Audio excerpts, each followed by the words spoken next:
People were unloading boxes from a truck. Who would have imagined that a person could have a replacement who does all the work for him? The guy was lifting weights in the gym. The balance of the card appeared on the phone screen. This replacement could do anything. The young man was sitting in a sun lounger on the beach. His dream came true. The boy took off his sunglasses and thought about how he had such a life. A giant dragon attacked the city. The main character fell to the ground and opened his mouth in fear. His house was almost completely destroyed. Dead monsters lay around, putting his weapon on his shoulder. The hunter asked his friend to collect all the corpses and thought about how hard he worked to get the most comfortable life. The monster hit the ground with its paw with force. The demon opened its mouth wide and screamed. The guy decided that it might seem stupid that he was doing everything possible just to eat and play for his own pleasure. The young man smiled nervously and assessed the size of the enemy. The monster's eyes lit up. The hunter frowned sternly and ordered everyone to attack. Realizing that he would never be alone, his squad charged at the monster. Two fighters jumped into the air above the enemy's head. The protagonist swung his sword. Red lightning flashed around him. The rest of his team held the demon down. Surrounded by his comrades, the boy delivered a crushing blow and thought about his special skill, cloning. A monitor was on in the dark room. A notebook was lying on the desk. There were bowls of food in the kitchen. The young man thought about how there were so many things in this life that he needed to do, but there were just as many things that he wanted to do. He was playing a computer game. The protagonist imagined himself sitting on a cliff and realized that he wanted to travel. The boy imagined clinking glasses with his friends and wanted to spend more time with them. The young man mentally took the hand of a girl and realized that he wanted to go on dates. A smile appeared on his face. He wondered why a person could only do one thing at a time and remembered that he always wanted to have two bodies. His clone appeared in front of him. His dream came true. People were walking along the busy streets. The bully smirked and said that he would definitely get a cool skill when he awakens. His comrade chuckled and said that he could use a skill that raises intelligence. Walking along the street, the boy found his life tiring. The protagonist looked away and wanted to get home as soon as possible. A crowd of people walked in front of him. He really wanted to have two bodies. The man brought the microphone to his mouth and asked for a moment of attention. The A-class hunter looked up and announced that he would be in charge of the 10th Portal Awakening program. Lightning enveloped the man's body. It turned out that this was a program launched by the government to help awaken abilities during which people must cross a portal. Waving his hand, Bonte hoped that the city's residents would successfully complete their awakening and suggested starting right now. The first group stepped forward and stood in line. Sangwoo raised his eyebrows and realized that his turn would soon come. Holding documents in her hands, the girl greeted him and clarified his number and group. The guy confirmed that he was number 7 in the 37th group. The woman brought a scanner to his hand to check his identity. She pointed to the portal with her hand and asked the candidate to enter it, having previously left all his equipment here. The young man took a step forward. Bright lightning struck from the black rift. The student's eyes widened in surprise. The protagonist closed his eyes and stuck his hand into the portal. User identification began, and soon the system reported the completion of registration. Sono opened his eyes wide. Putting his hand to his head, he felt severe pain and realized that he had momentarily lost consciousness. The people found themselves in a building with drones flying under the ceiling. The guy frowned in disappointment and noticed that he wasn't the only one who felt sick. The girl summoned a fire phoenix and was happy that she got such an amazing ability. People from different guilds immediately ran up to her to recruit her. Someone approached the young man, smiling. The stranger congratulated him on waking up and asked how he was feeling. The student stood up and said that he was feeling sick. The man said that it would soon pass and asked if he had checked his skill. The protagonist frowned and said that he was just about to do that. A status window appeared in front of him. Sonu's eyes widened in surprise. He said that he had gotten the cloning skill. As soon as he thought about it, the guy looked at the values of his characteristics and was upset that they were so low. The young man raised his eyebrows and decided to check the skill description. The system reported that the maximum number of clones depends on the user's level and is currently equal to 1. The student thoughtfully scratched his chin. The awakened man's mouth dropped open in shock when he read that there were no special conditions for using this skill, and he realized that it could be used for everyday activities as well. The stranger folded his hands behind his back and decided that his friend had already finished checking his status window. The protagonist confirmed. He said that everything was not so good. Smiling, the man asked him not to be upset, since all newbies have rather weak initial indicators, and asked what his skill was. Deciding not to hide it, Sangwoo raised his eyebrows and replied that he had received cloning. The guild representative stared at him in amazement and grinned. The boy looked at him in confusion. He tilted his head and asked if it was really that bad. The stranger told him that there was a person with the illusion cloning skill, but since his clones did not have a physical shell, they could not do anything. The young man smiled and thought that his clones were not illusion. The man raised his hands and explained that this was much better than awakening without a skill, and said that he could show his skill to the officials standing nearby so they could evaluate it more accurately. The student looked around. A crowd of people had gathered behind him. The boy raised his hand and it immediately turned to stone. The representatives of the different guilds were watching him carefully. The awakened man frowned sadly. The protagonist asked where the exit was. The stranger smiled and explained that before leaving this place, he needed to undergo a final scan and register with the research team. People entered the capsule one by one. White smoke appeared around Sangwoo. The man sitting at the laptop confirmed his skill and said that the probability of manifesting one or more skills was 73%. The employee raised his eyebrows and said that he had registered the cloning skill and that the registration form had been sent to the ID bracelet. The handrails on the bus swung from side to side. The guy looked at his bracelet and thought that everything had ended faster than expected. A wave appeared on the small screen. The young man wondered what his new skill truly was. Clouds were floating above the city. The student entered the apartment and asked if his comrades had done a good job. There were several monitors on his computer desk. A battle was taking place on the screen. The awakened one sat down in a chair. He put his hands on the keyboard and decided to check something. An inventory and a description of the shield appeared on the screen, which the player did not like very much. The main character lay down on the bed and said that he did not care. Staring at the ceiling, Sangwoo thought about the fact that the popularity of games was falling anyway and decided to hope for the release of some new game. Putting his hands under his head, the guy remembered that he needed to pay for tuition and rent, and wished that someone else could get a job instead of him. The young man jumped out of bed and remembered his skill. He looked at the ID bracelet and decided to check its effect. The student stood in the center of the room. Waves of light energy appeared around him. An aura enveloped his body. The awakened one opened his eyes wide and used his skill. A blue haze flew out from his chest. The gamer opened his mouth in fear and screamed. A thick cloud of energy appeared in front of him. A bright light appeared inside it. The flash lit up the room. Someone lowered their hand. Smoke flew around his feet. An exact copy of the protagonist appeared in the room. Sangwoo raised his eyebrows in surprise. A white haze enveloped the double's naked body. He stood firmly on his feet. The guy raised his hand. The young man's eyes widened in surprise, and he asked if it was really a clone. His exact twin raised his eyebrows and confirmed it.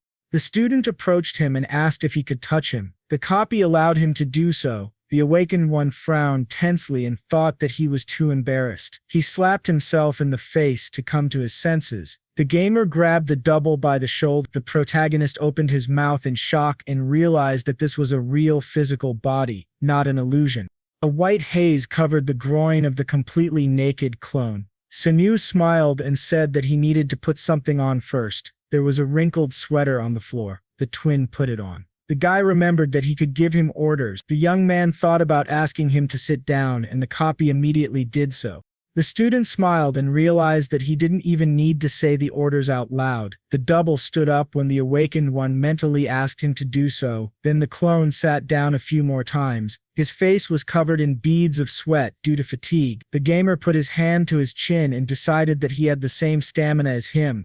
The phone vibrated in his pants pocket. The protagonist took it out and saw messages from his comrade. A conversation appeared on the screen. Jando said that he had 2 hunter skills and asked his friend to answer him as soon as possible. Sangwoo started texting while his twin tried to catch his breath.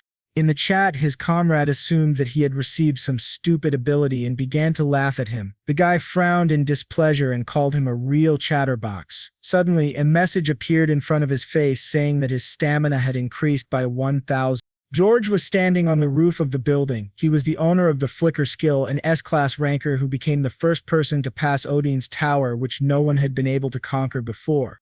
The elevator doors in the main building of the Enlightenment Group opened. The guild employee entered the office and reported that at the moment, according to the analysis, 80% of the population of 300 million people were awakened. The guild leader asked how long it would take for a 100% to awake. The girl looked at the tablet and explained that, given the number of participants in the awakening program, they could expect it within the next 5 years. Looking at the city, the jumper decided that it was not that long. George was standing by the panoramic window. A giant skyscraper rushed into the sky. The protagonist went for a run. His face turned red and was covered in beads of sweat. The athletes sitting on the bench noticed him. One of them assumed that he would soon faint because he was running in such clothes. Sangwoo sat down on the bench. Someone handed him a bottle of water. The stranger smiled and offered him a drink before the next lap. The guy opened his mouth but remained silent. At that moment, the young man got up from the bench and ran on. The woman looked after him and assumed that he was just an introvert. The student ran through the park. At home, he woke up, stood on the scale, and saw that he weighed 78 kg. The slimmed-down gamer pursed his lips. His body had become a little more athletic. Scratching the back of his head, the protagonist realized that he had lost 9 kg this month despite the constant feeling of hunger, and thought that he was doing nothing, yet his body was getting better day by day. Sangwoo looked at the notifications about the increase in characteristics and decided that it was not for nothing that they say skills come from a person's hidden desires. The guy sat down in a chair and remembered that he had learned something while using clones. The young man imagined how he hit his copy and how it ran around the park and concluded that its pain and fatigue were not transmitted to him. After an exhausting run, the double melted into thin air. Clones disappear if they receive damage or spend energy above the limit. The student looked at his twin. Its appearance directly depended on the appearance of the owner. While the awakened one lay on the bed, his copy continued to exercise despite the large distance between them. The gamer clenched his fist and ordered the double to use his skill, but this was impossible. The protagonist closed his eyes and thought that this was quite logical, since otherwise he would have an infinite number of clones.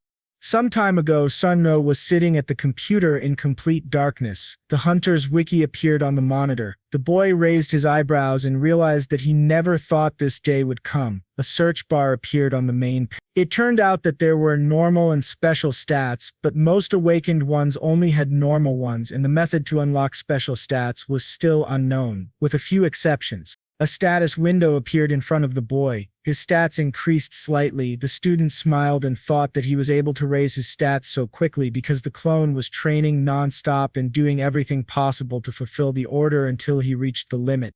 The awakened one put his hand behind his head and wondered if this meant that he could double the points he got if he moved with the clone. The gamer picked up a flyer for a gym. The flyer said that this gym provided a personal trainer and a full range of exercises.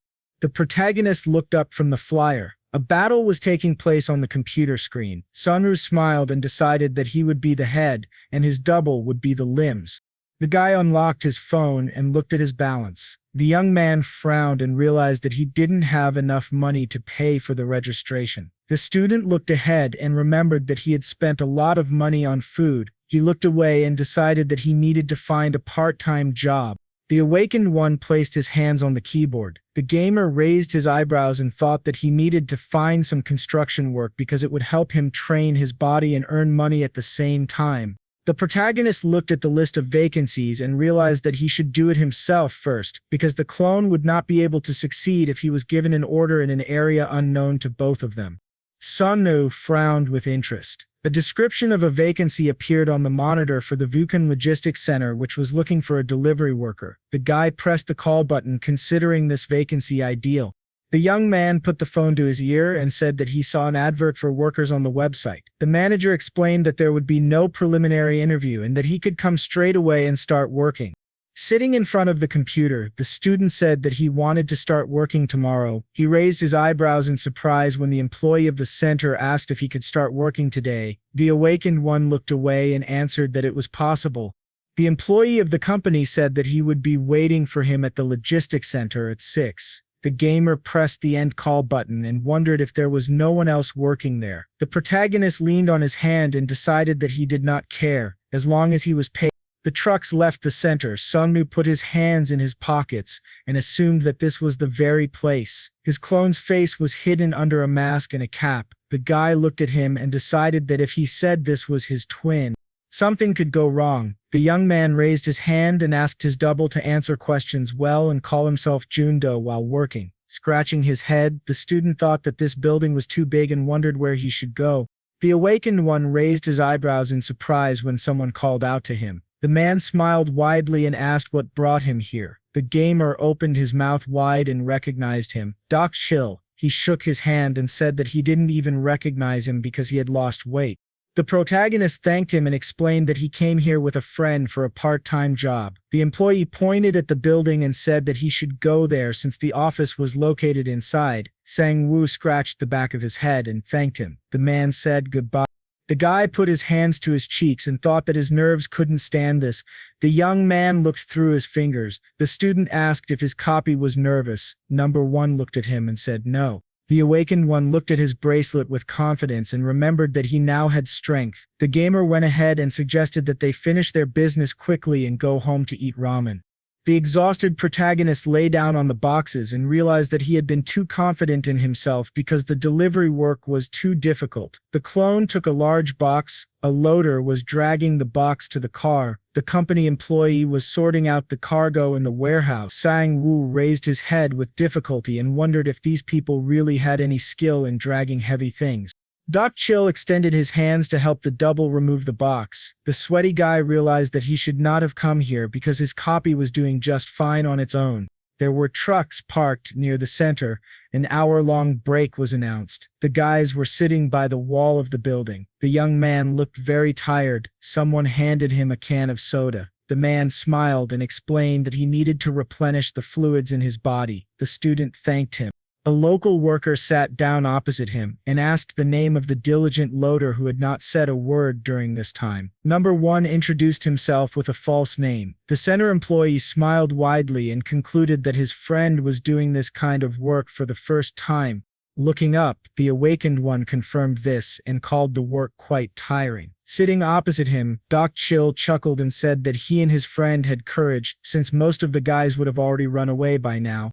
The gamer tensely pursed his lips and thought that he would have been among them too if not for the money. The man looked at him and asked where he studied. The protagonist answered that he studied at Yongguk University. The clone drank the soda in one gulp. The local worker called Yongguk a great school.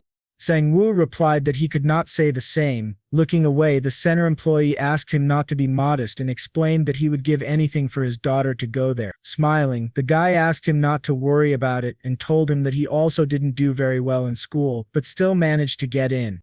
Doc Chill raised his eyebrows in surprise and asked how he managed to do it. The young man replied that he was able to get a couple of licenses and a special permit. The man happily raised his hand and said that this was a great option. Suddenly, he thoughtfully raised his fist to his chin. The local worker smiled and asked if his friend wanted to get another part-time job. The student opened his mouth in surprise and asked what he was talking about. The center employee extended his hand and offered that he tutor his daughter instead of getting tired here. The awakened one widened his eyes in shock. The gamer thoughtfully looked away. A phone screen appeared in his memory showing the meager balance of his card. The protagonist frowned in confusion. Sangwoo extended his hand forward and asked if he would need to tutor her in all subjects. Doc Chill confirmed this and explained that he was embarrassed to say such a thing about his own daughter, but she was actually a bad student. The man spread his fingers and offered 50,000 for each 2-hour lesson, a couple of times a week. The boy looked away and decided that it wasn't that bad, considering the time it took. The boy shook his friend's hand and agreed. The local worker thanked him for his help. Standing up, he promised to contact him after discussing it with his daughter and asked if he still had his old phone number, which the student confirmed. The awakened one looked up at the sky and hoped that everything would work out with the tutoring. A notification about the increase in stats appeared in front of him. The gamer smiled widely and was happy that he got both the job and the stats. The loader left the warehouse. The protagonist turned around and remembered that he still had something to do.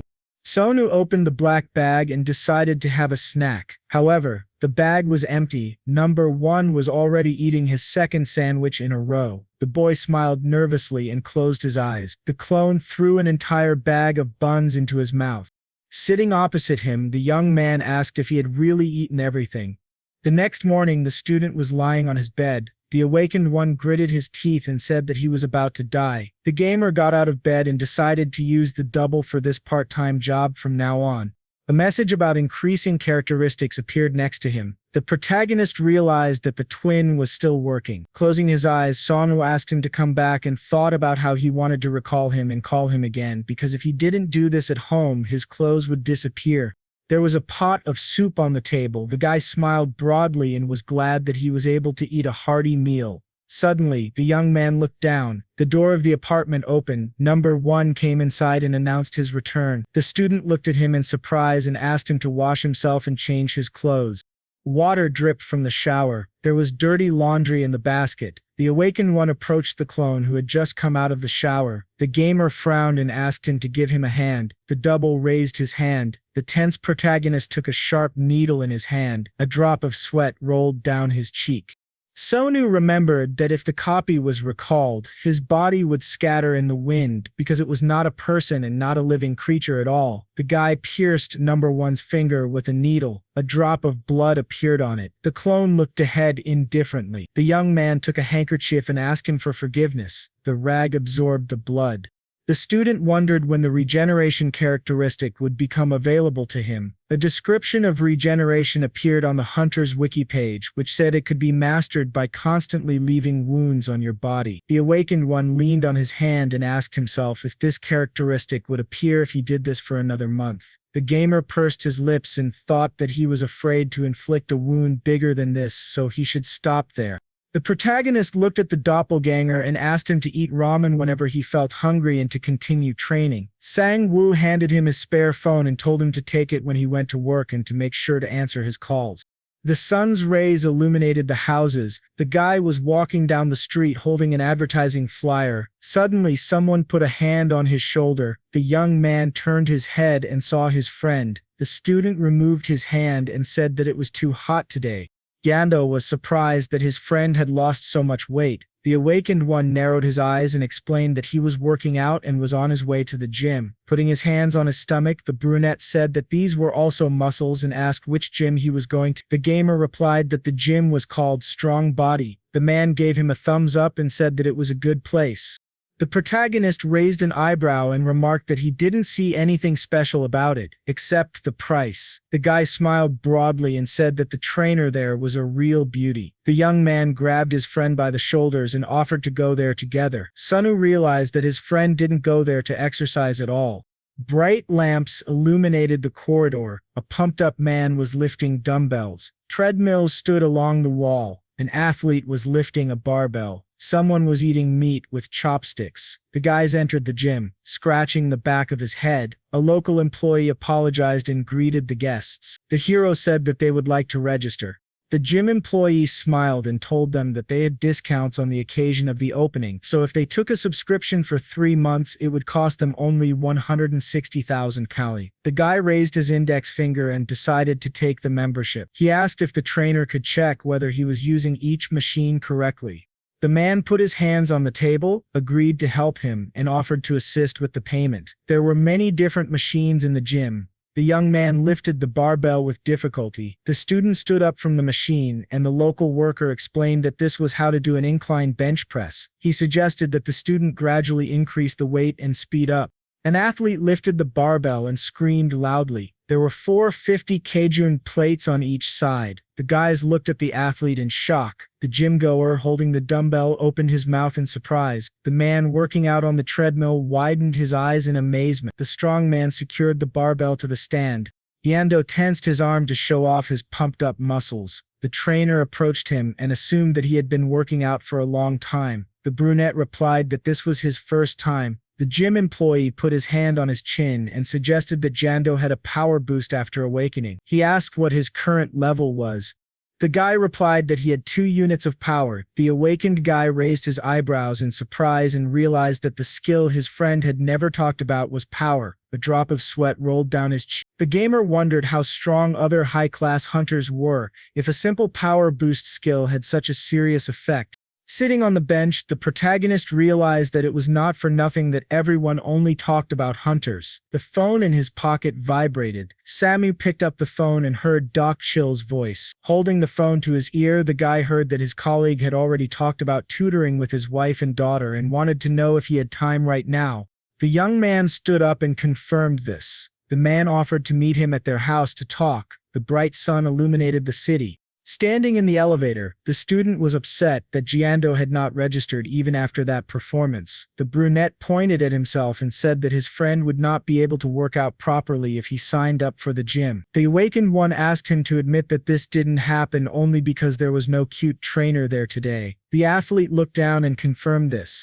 The gamer put his hands in his pockets and decided that it would be even better this way because he would not have to worry about the clone. There was a sign with an apartment number on the door. The protagonist realized that this was the right address. Sunu put his ear to the door and heard disgruntled shouts. It turned out that no one knew the tutor was coming.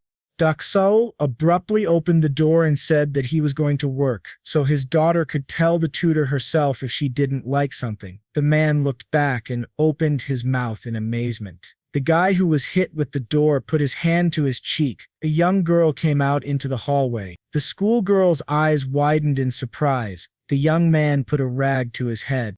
An employee of the logistics center approached him and apologized for not noticing him. The student replied that everything was fine. Someone put a plate of sliced apples on the table. The woman smiled broadly and said that she did not recognize the boy. The awakened one explained that he had been playing sports recently and that they hadn't seen each other for a long time. The gamer removed the rag from his head. His knees trembled when the protagonist asked if she was his student. The girl blushed in embarrassment and confirmed it. Her parents smiled widely since their daughter had been complaining about tutoring just a few seconds ago. Sangwoo introduced himself and asked if she really wanted to go to Jeong's university. Looking away, the girl confirmed it and thought to herself that she was embarrassed because he had probably heard her screams. The guy smiled and said that he wanted to see her grades before classes started. The schoolgirl's mouth opened in fear. The boy nervously pursed his lips. As he picked up the report card, the penultimate column showed that the student had a rather low rating. She covered her face with her hands in shame. Dakseol carefully picked up his jacket. The man ran to the exit and shouted that he had to go to work. His wife called him a traitor. The student looked up. The girl looked sadly at the floor. The awakened one smiled and said that everything was fine and that he didn't have good SAT scores either. The girl clasped her hands and asked if that was true. Looking at her, the gamer offered to do everything possible to help her get in, and they decided to discuss the class schedule. White clouds floated above the buildings. The protagonist returned to the apartment and thought that they had a long way to go. Some time ago, Sonru poked his finger at the schoolgirl's notebook. The student began to write something diligently. The guy hung the sweater on a hanger and was glad that she was not as hopeless as expected. The young man went to the computer and decided that number one had probably already gone to work. The student raised an eyebrow and remembered that he had given him a spare phone, but if the number of clones increased in the future, he would need to buy another one. Sitting down in his chair, the awakened opened the Hunter Wiki to search for skills similar to his own. The screen showed many items being sold. The gamer flinched in shock when he saw that the familiar skill was selling for 100 million. Tears welled up in his eyes because the teleportation skill scroll was selling for 400 million. The protagonist leaned on his hand and decided that he would buy a house instead of a skill if he had that kind of money. Sangwoo leaned back in his chair looking at the screen. The boy thought about how it would take him forever to buy even one skill and wondered if hunters really made so much money that they could afford all that. The young man picked up his phone and saw that his balance was only 200,000. The student lay down on his bed and sighed heavily. The awakened placed his hands under his head and asked himself if he should become a hunter. The gamer opened the news feed on his phone to find information about hunters. He got out of bed. The protagonist frowned tensely and thought that he could not waste such a great skill on slave work. Sangwoo grabbed his sweater, put it on, and decided to try to become a hunter. The system reported the unlocking of the vitality skill. Demons came forward. In the year 2000, portals began to appear all over the earth. At the same time, an army of the undead pursued strong monsters. Because of this incident, later called the Great Catastrophe, more than half of the world's population died. The living dead leaned on his sword. At the same moment when the catastrophe began, Super people with special abilities began to appear. The Awakens stood in the shadows with them on the front lines. Humanity barely managed to win this war. A man took a crystal out of the monster's body. Now a profession for hunting the remaining monsters had appeared. These specialists began to be called hunters. The young man was watching a video on his phone. The lecturer explained that if he passed the test, he could get a state license and legally kill monsters. He put in his earphones at the moment when the teacher suggested analyzing several subtleties that would help in passing the test. The awakened man opened his mouth in surprise. Standing in front of him was a tall building that housed the Hunter Center. The gamer stretched his shoulder and thought that, due to the recently unlocked vitality skill, even a couple of hours of sleep was enough for him to feel alert. The protagonist entered the building. The arms dealer was showing a buyer a sword. Another man was assembling firearms. The stranger's face was hidden by a hat with a long brim. Sanu's eyes widened in amazement. People were walking around the building, but the guy concluded that only a few were actually there to take the test. A girl raised her hand and announced that registration for the exam to obtain a hunter's license, which would take place in the basement, would end in 20 minutes. The young man lowered his head and realized that he was very nervous. There was a sign next to the door that read exam room. The student walked in and apologized. There were many people sitting in the lecture hall, and they all stared at the awakened one. The gamer trembled and wondered why there were so many of them. A bully smirked and laughed at him along with his comrade. A man in a military uniform entered the room and put his hand on the table. Looking up, Mien greeted those present and announced that he would be their examiner. Frowning, the man explained that the licensing exam consisted of a written part, a practical test, and an aptitude test. He warned that anyone caught cheating would be disqualified without the right to retake the exam, and asked if everyone understood. The hunter looked at the lecture hall from under his brows and said, "We do not forgive cheaters?" The bully opened his mouth in amazement. The protagonist frowned tensely and felt a strong pressure. The soldier standing behind the lectern announced the start of the exam. A white car was driving along the road. A stranger said they would transfer everything by the end of the month. Shouts were heard through the earphone. Sitting behind the wheel, a man asked his boss to wait and said that he had been working in this field for several days. He closed his eyes, listening to the shouting of his superiors. The CEO of JM smiled and thought that this could drive a person crazy. The agent raised his eyebrows and said that money does not come easily but flows away like sand through your fingers. The watch on his hand showed 7:45. The man concluded that the hunter exam should be over soon. The car was driving along a long bridge. A message appeared on the identification bracelet, congratulating him on receiving F-class hunter status. The protagonist looked at it in confusion.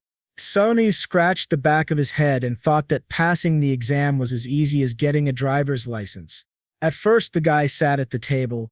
The questions in the written stage were very simple. You just needed to remember a couple of things. Then the guy went to the shooting range and picked up a gun. Before the practical test, they were given a lot of time to prepare, and the target was hanging quite close. Then they sat at the table with Miman. The aptitude test turned out to be a moral conversation, like something from elementary school. Looking down, the young man thought about how this job involves risking your life and using weapons, and he wondered if it was normal for the entry threshold to be so low. The student turned around. The rays of the setting sun illuminated the building. The awakened one decided that the government seemed to want everyone to become hunters. The protagonist closed his eyes and told himself that he shouldn't worry about it. On the street, people in black suits approached the new hunters. They handed out business cards to everyone who had just passed the exam. One of them held coffee in his hand and chatted pleasantly with a hunter. Sanu raised his eyebrows and assumed that they were representatives from guilds trying to recruit them. Someone handed him a business card and congratulated him on passing the license exam. The boy took the card and saw the name of Agent JM. Junmo smiled and offered to cooperate, promising to give him the best deals when buying or finding items for hunting. The young man scratched his head and thanked him. Suddenly, a message appeared in front of him.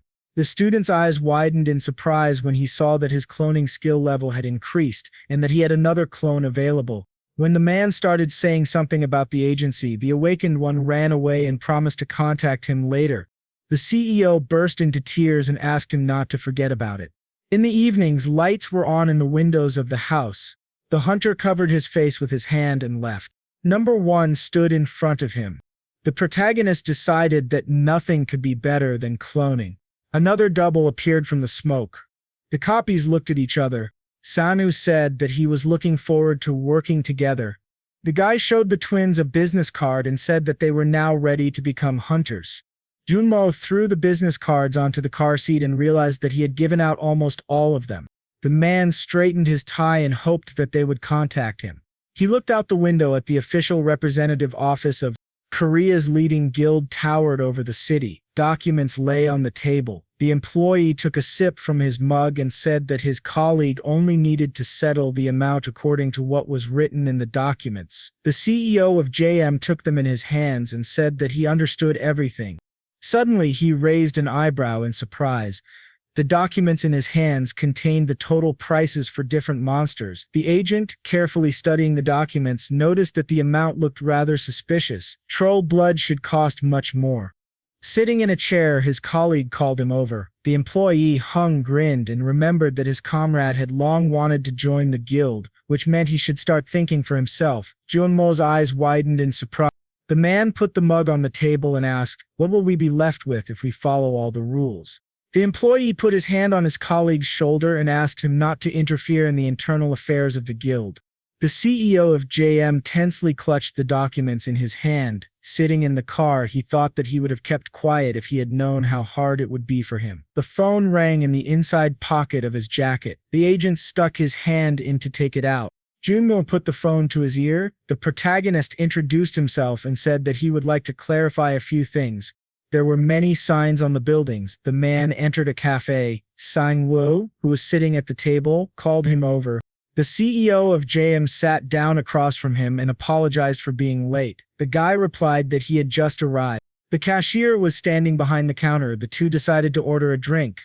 There was iced coffee on the table. Smiling, the agent asked if his client would like to go to a territory that even a newbie could handle. Upon hearing an affirmative answer, he asked permission to know his skill. Holding the coffee in his hand, the young man replied that his skill was cloning. Junmo put his hand to his chin and remembered that this was a skill that created illusions incapable of doing anything. The student drank all the coffee in one gulp. The man realized this was a newbie with illusions that were physically incapable of anything and wouldn't help in hunting. Handing him the documents, the CEO of JM called his skill excellent and asked him to read the terms of the contract. With his arms outstretched, the agent recommended the slime hunting grounds because they had the least dangerous monsters. He explained that one must wear a mask and protective clothing to enter, and that they should not stay there too long because of the toxic fumes. The awakened one took a picture of the contract and said it would not be a problem for him. Junmo raised his hand and added that there was also the horned hare hunting grounds, which had a safe barrier for shooting. However, the prey was hard to catch, making it very difficult to earn money. The hunter carefully studied the contract. The man said that there were also low-class monsters such as giant rats, but only the aforementioned monsters lived in areas where his company could guarantee safety. The protagonist raised his eyebrows and said that he liked both places and that the price of the items for sale also looked attractive. The Sangwoo placed the documents on the table and said he wanted to enter into the contract. The CEO smiled and thanked him. He picked up the notebook and asked which territory the client would choose. The guy stamped it and thought the agent had misunderstood something. The manager winced when he saw that someone else had stamped it. A red mark appeared on the document. Junmo looked away in surprise. The boy smiled and explained that he would be hunting in both places at once. A while ago, a man sitting in his office had asked if his client had the cloning skill. The man in the ninja suit confirmed it. The CEO of JM raised his hand and asked him to show his ability. The awakened one raised 2 fingers and agreed. 2 illusions appeared next to him. Lightning flashed in the office. 4 copies of the skill owner appeared behind him. The agent smiled happily. The clone pulled out a sword from behind his back. The doubles pointed the weapon at their master. The manager raised his eyebrows and asked them to stop. The copy swung the sword. Several blades pierced the hunter at once. Junmo covered his face with his hand in horror. The client asked him to calm down. The man looked at him tensely. The awakened one passed his hand through the sword and explained that it was not real. The CEO of JM tried to touch the sword, but his hand passed through the blade. The clones turned into white smoke. Their master said that this was a good skill to distract monsters. The agent covered his face with his hand and sighed heavily, saying that he had seen enough. Now the manager opened his mouth in shock. He thought about the cloning skill he had just witnessed. It was definitely related to illusions. In front of him sat a double of the main character. Jun Mo remembered how he had held the contract in his hands. In his memory, the copy even drank a glass of coffee. The man gritted his teeth and realized that he had never encountered anything like this before. The CEO of JM looked up and assumed they were twins. Sangwoo closed his eyes and left. The guy pointed at his clone and decided that was a reasonable assumption. The young man placed his hand on the shoulder of the double. He had an indifferent expression. The student explained that his skill could actually be confused with another, but it was not an illusion.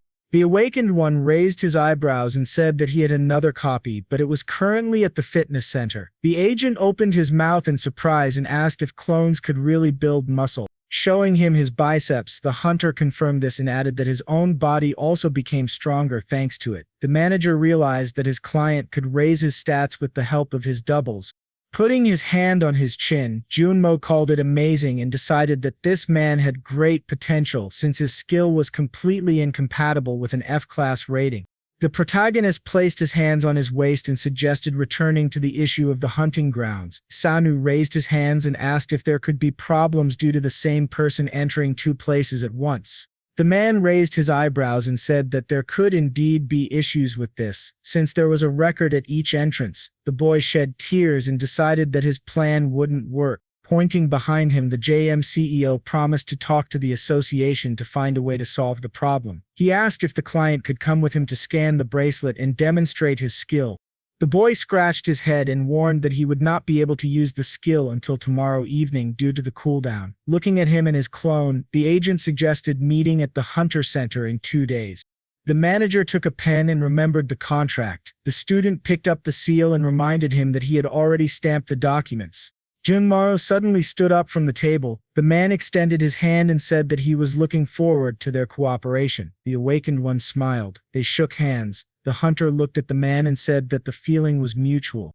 2 days later, clouds were floating above the skyscraper. The protagonist looked around. Sanu looked back when someone called out to him. The JM executive adjusted his tie and noticed that his client had arrived quite early. The guy explained that he thought they were expecting him and asked if it was true that the association was located in the hunting center.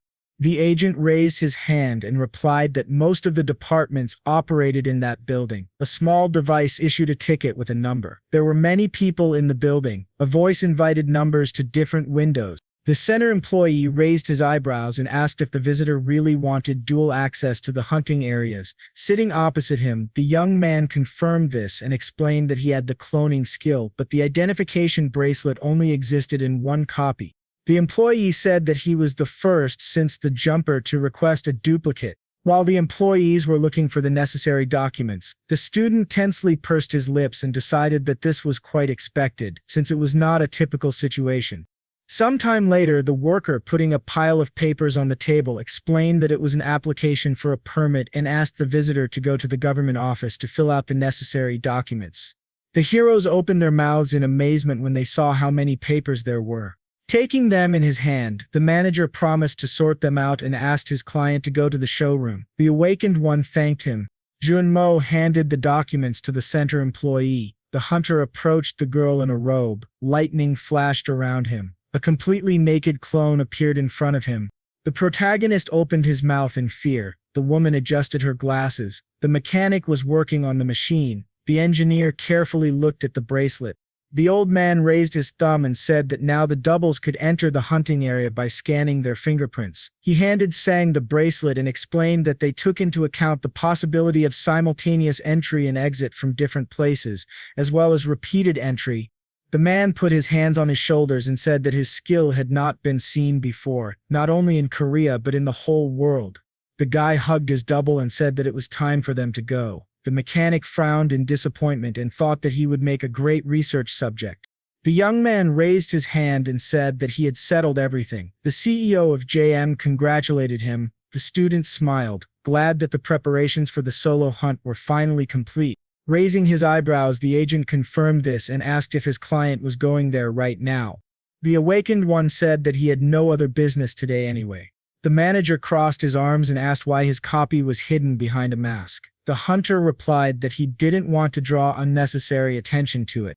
Someone was watching their conversation from the balcony. The stranger standing in the shadows chuckled. Hyung scratched the back of his head, surprised to see this person here. Jin Mo looked back when someone called his name. There was a bang on the balcony. The guild leader jumped down. He smirked and stated that it had been a while since they had seen each other. The protagonist frowned sternly. The man furrowed his brows in disbelief, surprised that his colleague was still dealing with hunters. Sangwoo looked up and realized that the man had just jumped from several stories. The CEO of JM tensely pursed his lips. The agent bit his lower lip and said, "Hello." The scoundrel clutched his stomach and laughed at him. Hyun looked down at him and asked who that boy was. The manager frowned and replied that he was a hunter affiliated with their company. The guild leader raised his eyebrows. The man looked at the boy wearing a hoodie with a large inscription and said that everything was clear to him. He looked down appraisingly. The boy was wearing simple black pants and sneakers. The student looked away in displeasure when the villain suggested that he was only 5th class. He uncovered his face with his hand and decided that his colleague who used to work with C and B-class hunters had completely gone crazy. The guild leader opened his mouth wide and laughed because he couldn't believe that his comrade was supervising an F-class person, and in such an awful hoodie.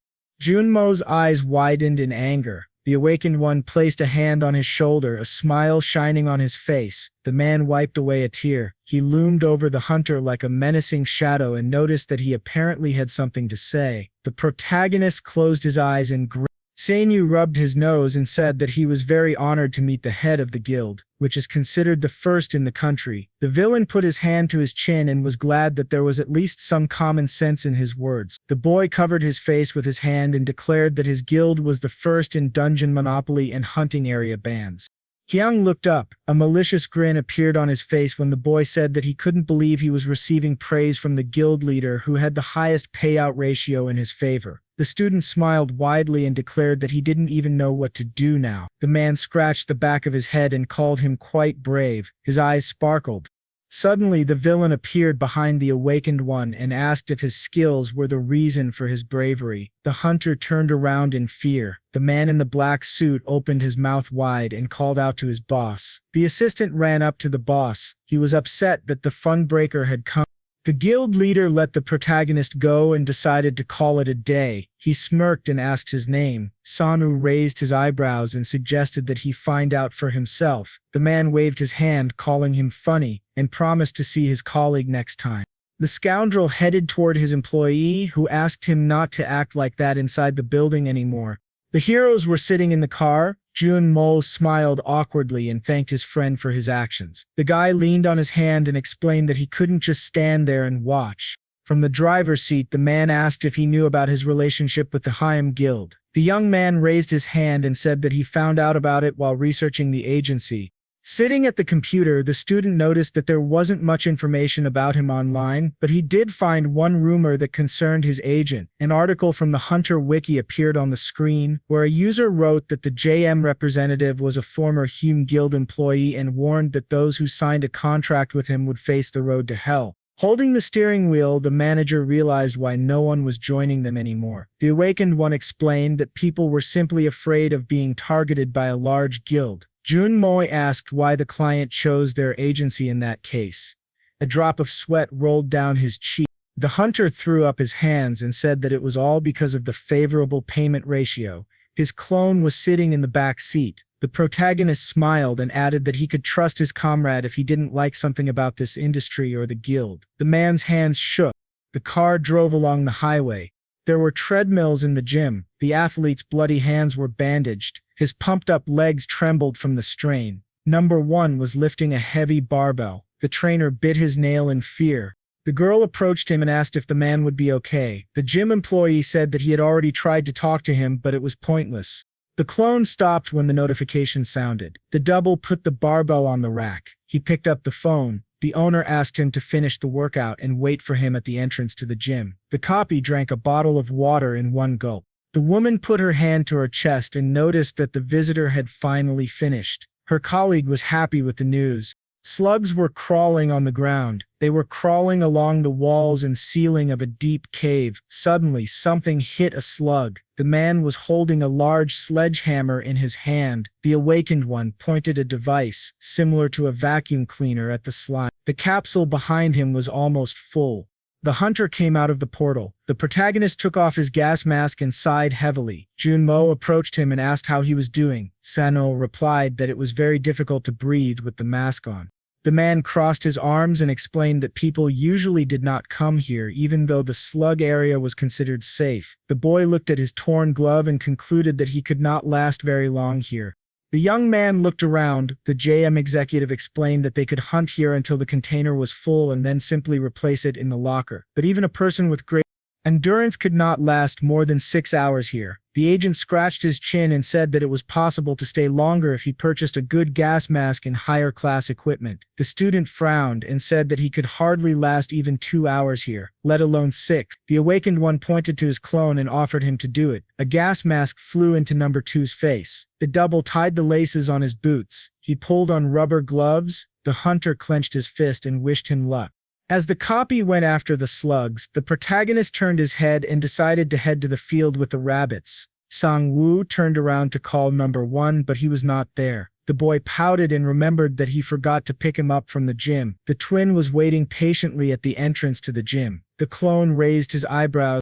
A white car stopped on the side of the road. The boy looked out the window and asked him to get in. The sun was almost setting. The student winced when Junmo asked why his client called the doppelgangers by numbers. The awakened one smiled and explained that they all looked the same, so giving them interesting names would be confusing. The man raised his eyebrows and agreed that names were not that important when it came to regular copies. The hunter frowned tensely and remembered that pistols were used to hunt horned hares, and the JM CEO confirmed this. The protagonist pouted and asked if he didn't need to prepare some equipment in that case. The agent looked away and said that he didn't need to worry about that. He explained that he could use his own gun or rent the necessary items at the hunting grounds. The manager presented a bunch of different weapons and added that his client would have to get his own equipment because the rented items could only be used at the hunting grounds. Suddenly, Sanu opened his mouth in surprise and asked what that sound was. Junmo smiled and said that they had arrived. There was a military base at the Yugonsen grounds. Soldiers were guarding the outer walls. The traffic controller was waving red batons. The guy got out of the car and remarked that this place was nothing like the slug's territory. The man pointed forward and explained that this was the famous Yugon's territory where the first monster breakthrough occurred. The young man scratched his chin and thought about what he had heard before. The monsters burst out of a rift in the sky. Usually the portals did not allow monsters to leave, which is why most of the hunting took place inside. The demon pounced on the man with the machine gun. In some cases, they managed to pass through the barrier and destroy the surrounding area. Waves of bright energy swept around the rift. This is what is called a monster breakthrough. Standing by the car, the CEO of JM explained that 5 years had passed and most of the high-ranking monsters had been defeated, but there were still effing rank monsters in the territory, so this place was revered by hunters. The student opened his mouth in amazement and asked if no one complained about this noise. The heroes entered the building. There were many people inside. The agent pointed to the gunsmith and said that everything you need can be rented here. A box of ammunition fell on the table. The base employee picked up a rifle and said that with night vision goggles, earplugs, and bullets, it would cost 700,000. Clutching a credit card, the awakened decided that this was a bit much. Waving his hand, Jun Mo explained that most of it was for the bullets, which would pay for themselves if they successfully hunted rabbits. He added that the price for one horn was comparable to a bucket of tears. As they went up the escalator, the man said that their place was on the 3rd floor of Building F. The hunter asked if the area was divided into zones even inside. The CEO looked back and said that they had arrived. He covered his ears with his fingers when a loud gunshot rang out. People were sitting on the edge of the building firing rifles. A stranger smoked cigarettes and complained about constantly missing. Another awakened held a dead rabbit in his hands. There were several carcasses in a black bag. The protagonist raised his eyebrows in surprise. The agent pointed to his place. The manager squatted down and asked if his client was sure of his shooting skills. Sangwoo pulled out a rifle and smugly confirmed it. The guy looked at the gun and said that he had only missed 3 times during the license exam. Jong-mo remembered that the targets there were quite close. The young man closed his eyes and said that he even felt a little sorry for the horned rabbits. The student put on earplugs. The awakened took aim and said that they would not be able to escape his eagle gaze. The man clenched his fist and was glad that everyone here had earplugs. The hunter took aim at the animal. He opened his mouth wide and shouted that he had found one. It seemed that the hare was looking straight at the sight. The protagonist slowly pulled the trigger. The cartridge case flew into the air. The hunt began. 3 hours later, night had fallen, but gunshots were still ringing out at the military base. Sangwoo covered his face with his hands. The boy lowered his head and realized that he hadn't hit the target even once. The young man threw his head back and declared that it didn't make sense. At that moment, the scope was pointing right at the rabbit's head. The animal raised its ears when the gunshot rang out. The animal immediately ran away. The student closed his eyes and was upset that they were so fast. Not long before, the CEO of JM approached him and said that it was time for him to go. Looking at the night sky, the awakened one realized that he hadn't even recouped the cost of the bullets and decided that he'd had enough for today. Number 1 looked back when the owner called out to him, sitting in a chair. The hunter asked him to shoot rabbits with a gun, take their bodies with a harpoon, and send him a message with the number 1 if he succeeded. The protagonist looked down in disappointment. Inside, heavily, the floodlights illuminated only a small part of the area. Sangwoo decided to go home. Lying in bed, the guy looked at his status window. The young man put his hands on his chest and was glad that number 2 was doing a great job dealing with the slugs. The student raised his eyebrows and noticed that his stats continued to rise in the memory. Young approached him from behind and smirked. The awakened one closed his eyes and thought that he still had a long way to go. The hunter covered his mouth with his hand and yawned. In his mind, the horned rabbit showed him the middle finger. The protagonist decided that catching these monsters unexpectedly turned out to be a complete failure for him. He stared at the ceiling. Sangwoo closed his eyes and hoped that number 1 would catch at least 1 hare. The screen of the phone lying next to his pillow lit up. Many messages appeared on it. The phone vibrated because the clone was sending many messages with the number 1. Clouds floated above the city. There were many signs on the walls of the building. Jun-mo looked out the window. The phone in his pants pocket vibrated. The man picked it up and said hello. Holding the phone to his ear, the CEO heard someone ask if this was the agency Hunter Sangwoo belonged to. The agent frowned and confirmed it. The manager of the slime territory asked him to come over right away and stop his client. The manager's eyes widened in shock when he learned that the clone had been hunting for 24 hours. Jun-mo grabbed his jacket and said that he would come as soon as he could. The guy got up from his bed and said that he had had a really good nap. The young man looked at his phone and noticed the messages, thinking that his double had run out of bullets. Sitting in the lotus position, the student read the messages. The awakened one's eyes widened in shock and asked why there were so many of them. The hunter's mouth dropped open in amazement. The man entered the slime territory and raised his eyebrows in confusion. There were many vials of red liquid on the floor. The CEO of Jam put his hand to his chin and wondered if the double had filled all the tanks in just one day. The men in hazmat suits ran up to their colleague. Blood began to flow from the holes in his gas mask. The agent immediately put the phone to his ear. The protagonist picked up the phone and asked what had happened, smiling widely. The manager reported that his copy had filled all the slime storage facilities in 24 hours and asked him to call number 2 back, as they were going to call in the cleaners. Sangwoo smiled awkwardly and asked if he could send the cleaners to Yu-gain as well. There were dead rabbit bodies on the floor. The shocked men surrounded the pile of corpses. The guy said that it was already difficult to get through. The stranger crossed his arms over his chest and said that he couldn't even count them. Someone was filming the rabbits on a camera. Number 1 sat on a chair. No one could believe that he managed to catch all those rabbits by himself. Someone approached him and said that his skills were simply incredible. The man handed him a business card and introduced himself. Baek put his hand on his chest and asked if the hunter belonged to any guilds. The clone silently looked forward. The leader of the recruiting team smiled nervously and decided that he needed to be patient, since most talented people were very strange. The man behind him crossed his arms and left. There was a crowd of representatives from different guilds nearby. One of them explained that this man was not going to talk to anyone at all. The Brown Bear Guild member opened his mouth in surprise. The men began to curse. At this time, the young man placed a container next to his double. The awakened one looked up and said that these were extra bullets. There were many bullets in the box. The hunter asked the double to continue hunting and hand over the corpses to the agent. The protagonist put his hand on his shoulder and praised him for his excellent work. The twin raised his hands in joy. Number one picked up the rifle. The people around him opened their mouths in surprise when they saw that he had started hunting again. They crowded around him and decided to watch him hunt. There were many books on the shelf. Sangwoo realized that he had underestimated the capabilities of his clones. There were study supplies on the table. The guy thought about the fact that the doubles now receive 50% of his characteristics, which means that they must be half as weak as him. Holding a pen, the boy noticed that they were distinguished by an automatic desire to complete a task and the ability to make a decision without hesitation. The student dropped the pen when someone called out to him and asked what was wrong. Hyung tilted her head and asked what he was thinking. After handing her a piece of paper, the awakened one apologized and said that her results had improved since their last meeting. The girl was happy about this but still wanted an answer to her question. The protagonist leaned on his hand and told her that he had visited the hunting grounds and that everything had gone much better than expected. The girl gaped in surprise and asked if he was a hunter. She stood up from the table and said that she did not know about it.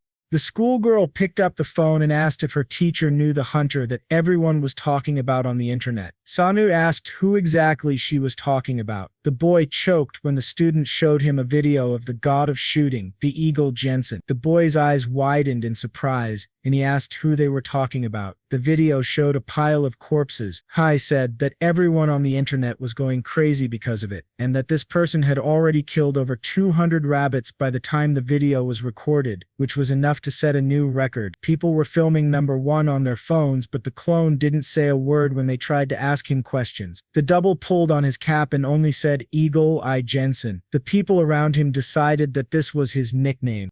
The student's mouth fell open in horror. Looking at the phone, the girl said that she really dreamed of becoming a hunter. The main character asked if she had managed to wake up. The girl looked away and replied that she had received a license but was afraid to go to the hunting grounds. She pursed her lips. The schoolgirl tucked her hair behind her ear and asked if her teacher could go hunting with her if she managed to get a good grade. Sangwoo raised his eyebrows and promised to take her with him, only if she could get into the university. The student smiled happily and asked if it was true. The guy confirmed it and said that he also knew some safe hunting grounds. Haijai raised her little finger and asked him to make her a promise. The boy smiled. The heroes hooked each other's little fingers. The girl raised her eyebrows and hoped that he would not change his mind. A gust of wind lifted the curtains. The student asked her friend to continue in the same spirit, and then she would definitely be able to get into Jungkook. After a while, someone opened the door. His mother turned around and opened her mouth wide. Sangwoo smiled and said that the lesson was already over. I was eavesdropping behind the door and heard the protagonist calling her talented and saying that there was nothing to worry about. Sangwoo turned around and said that he would come on Monday. Hang was sweating profusely from excitement. She immediately jumped on the bed, mentally exclaiming that they would have another meeting. The girl looked at the bright sphere and said that he was a hunter, and thanks to this, their communication went smoothly. She smiled and thought that at first she did not like this idea because he was an acquaintance of her father. She remembered his appearance. The girl remembered how he pointed his finger at the notebook and explained something. Hey! Remembered how he smiled. She blushed deeply, thinking that he was kind, explained well, and was also handsome. She lowered her head then the girl raised her head and exclaimed that she needed to study. After a while, night fell. The protagonist entered the shelter and wondered if they had finished collecting corpses. Director Junmo opened his mouth wide when he saw the protagonist. The protagonist approached them and asked if they were here too. Junmo raised his hand and asked him where he had been, since he was supposed to be checking on the gathering, and the protagonist replied that he had been tutoring. A man picked up a monster carcass, and Junmo said that he had called the gathering team to many hunting grounds many times before. The workers were putting the monster carcasses into boxes, and Junmo said that this was the first time he had called so many people to gather horned rabbits. Indeed, there were many workers standing there, namely 352 people. Junmo crossed his arms and asked if Sangwoo had checked the settlement he had sent, and the young man picked up his phone and said that he had turned off notifications, so he hadn't seen it yet. He looked and saw that he had received over 30 million won from the agency. He opened his mouth wide and screamed. The protagonist smiled and asked if it was really supposed to be that much. Junmo widened his eyes and said that his hunting skills were above F class, so he changed the calculation to 83%, which is equivalent to E class. The protagonist put his hand to his head and thanked him.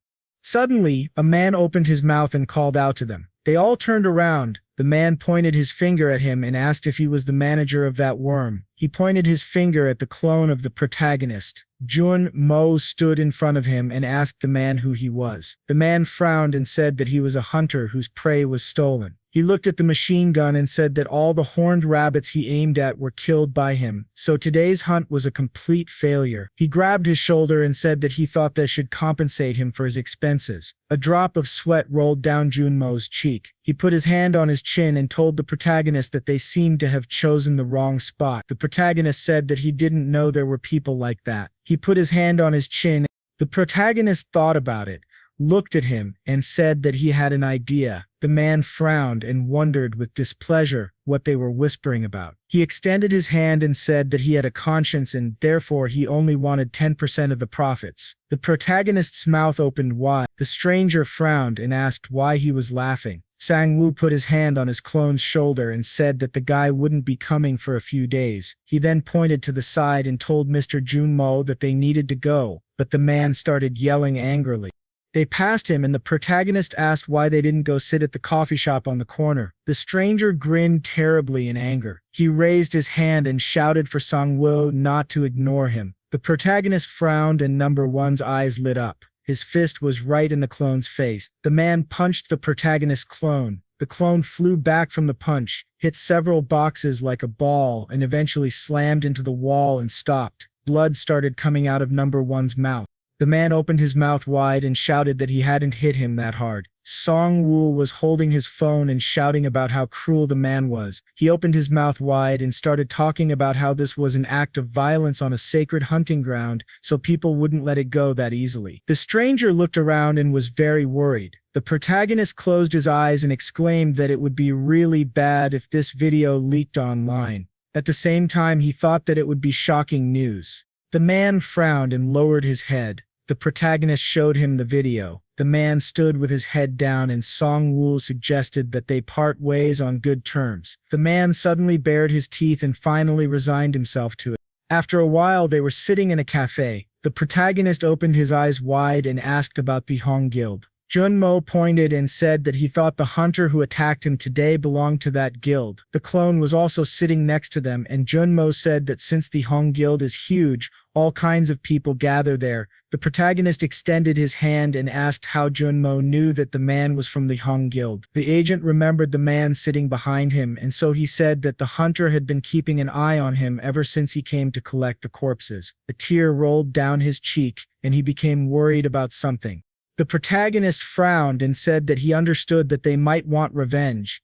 Junmo closed his eyes and said that they did this because they thought that his clone was another hunter who had made a contract with them.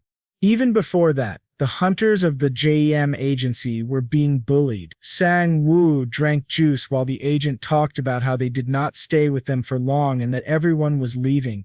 At the moment, only a few F-class hunters remained, including the protagonist. He lowered his head and said that even now he cannot promise that there will be no more problems from the Heesung Guild. The protagonist handed over a glass and asked not to force him to change his mind because he already knew everything but still joined, so Junmo did not need to worry. A drop of sweat rolled down the man's cheek. Sangwoo widened his eyes and said that he would not let them get away with this. Then the protagonist smiled and said that he had a plan to become stronger in a short time. He raised his hands and began to talk. Junmo looked at him in surprise. They continued to sit at the table and discussed the plan. After a while, the protagonist smiled and asked Junmo what he thought about it. The man put his hand to his chin and said that he had never thought about it. He started writing something in a notebook and said that he was free tomorrow afternoon. He suggested meeting at a hunter shop. There were many hunters in the building. The trade in weapons, armor, and other items for hunting was active from the very beginning. Many hunters were walking around the shop. These department stores had gotten into the hunting industry, taking over a large part of the market. Thanks to this, you could find everything you could imagine there. The protagonist put on the armor. The consultant extended his hand and said that this protective gear was made of titanium. It would provide the protagonist with guaranteed protection from E-class monsters. Sangwoo smiled and said that the armor was quite light and comfortable, so he liked it. He picked up a knife. Sangwoo tested its sharpness and said that he would be mastering pistols, so he thought that was enough. He turned around and asked the consultant to give him 2 more sets of weapons and armor. After a while, he was holding a suitcase with equipment in his hands. Junmo looked at him and reminded him that the protagonist also said he needed skills. The protagonist looked away and said that he was looking for familiar skills, although he was not sure if there was one there. Then, they entered a store. There was a shiny sphere on the table. The protagonist looked at the display case. He looked at the sphere and happily exclaimed that this was what he was looking for. The protagonist looked at the description of the item, which allows the hunter to share his senses and vision with the creatures and pets he summoned. However, this item cost about 13 won, though the protagonist covered his eyes with his hand. He waved his hands and said that he thought it was time to take their relationship to the next level. Junmo looked at his phone and said that he wasn't sure if it was enough, but he thought he could lend the protagonist 50 million won right now. The protagonist smiled and said that he thought he could handle the rest. He looked at the sphere again and told him not to worry. In the reflection, he could see Sangwoo's face saying that if things didn't go as planned, they would recoup their investment in no time. After a while, he put the items on the floor. Sangwoo was reading the instructions. He opened his eyes wide and said that they needed to pour mana into the sphere, and for users who couldn't control mana, they needed to turn on the sphere while keeping it in contact with their body. The protagonist picked up a remote control and wondered if it was a power button. He placed his hand on the sphere. His face was tense, and his hand was shaking. Sangwoo closed his eyes and pressed a button. A bright light lit up the room. Nothing could be seen because of the strong light, and after a moment the system notified them that a new level 1 skill had been created. Sangwoo looked at his hands in shock. Then he looked to the side and found that the skill ball had disappeared. The youth clenched his fists and mentally said that the skill was now ready to use. He knelt down and ordered the clones to come over. The clones began to walk toward him. They were dressed in the armor that Sangwoo had bought for them. The protagonist looked at them and said that it was time for them to go. After a while, Sangwoo raised his hands and asked Junmo what he thought of the results of the hunt. Junmo raised his hand and said that, of course, everything went great and he did not expect such a result. The protagonist frowned and said that, like him, the endurance, agility, and clones were only half his capabilities, but one of them killed more than 300 rabbits. A man punched the clone in the face. The clone flew back, and the protagonist mentally said that he had ordered the clone to get hit and suffer from it in the most dramatic way. Besides, it is not that easy to calculate the timing perfectly and fearlessly put your face in front of a punch. The protagonist looked at Junmo and said that he thought the man could actually punch the clone in the face if he wanted to. Junmo widened his eyes and asked if Sangwoo was saying that despite their low stats, they were able to control the clones better. The protagonist gave a thumbs up and said that he would take advantage of this. He gave 2 fingers and said that they needed to visit 2 places first. He started talking about a training ground where he was going to learn long-range and close-range attacks using weapons. A man in a kimono looked at them and happily asked if they really came to register. The man in the cap smiled and exclaimed that he would now prepare everything for them to learn how to shoot. 2 clones also walked with the protagonist and trained. The 2 men looked at them in shock because in the first case they decided to immediately move on to sparring, and in the shooting range they immediately wanted to pick up a gun and start shooting. The man knocked the stick out of the sparring partner's hands and said that they needed to attack the hand so that the opponent would drop the stick. Then the man turned around and asked if he was a hunter, but did he really want to fight right away? The shooting instructor took his cap in his hand and asked if they knew what clay pigeon shooting was and if they were sure they wanted to take a gun. The clones frowned and said that they were sure of it. The second one held sticks in his hands and the first one held a real gun. The man picked up the remote control and said that they were starting. The trainer in the kimono held his hand out in front of them and started the countdown. And so, one of them began to fight, and the second one began to shoot at the clay pigeons from the shooting range. The second one hit the bald man with a stick. The first clone hit the plate, and it shattered into pieces. The coach's eyes widened in surprise. The shooting instructor looked up in shock. The second clone held sticks in his hands. The first one held a gun. Sangwoo was drinking juice at the table and talking about how he needed the familiar skill. Junmo's eyes widened in shock, and he wondered. The agent looked at the protagonist in surprise and asked if this wasn't a skill for sharing vision with a pet. Sangwoo replied that it wasn't just for that. He pointed and said that it was important that all senses were combined, including smell and touch. The protagonist stood in front of several tin cans while thinking about how he could use this skill while his clones were training, fighting, or shooting. Sangwoo closed his eyes and activated the skill. A blue aura appeared around him. Everything around him darkened, and he thought that he could experience everything. Meanwhile, the first clone was fighting. A bald man was running toward him. The second one frowned, then immediately lowered his head back and dodged the blow. The protagonist said that he could feel the angle of the joints and the balance of the body. The clone dodged back. Then the clone raised his head, and the protagonist felt the movement of each muscle and the flow of power.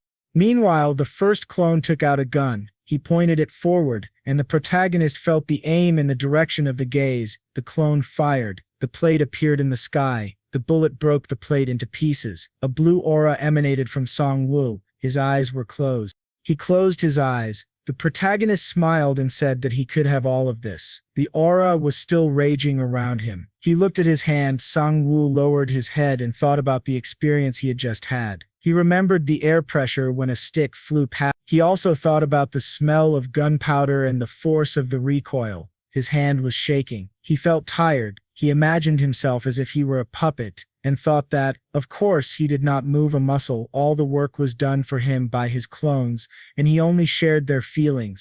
The protagonist imagined how to aim and mentally said that he experienced the movements of clones who had the same body as him. Sangwoo looked at his hand and thought that he could imitate these movements right now. Then the system notified him that his strength and reaction speed had increased. The protagonist warmed up his hands and said that today he would try sparring and shooting. He closed his eyes and activated the skill. A blue aura appeared around him.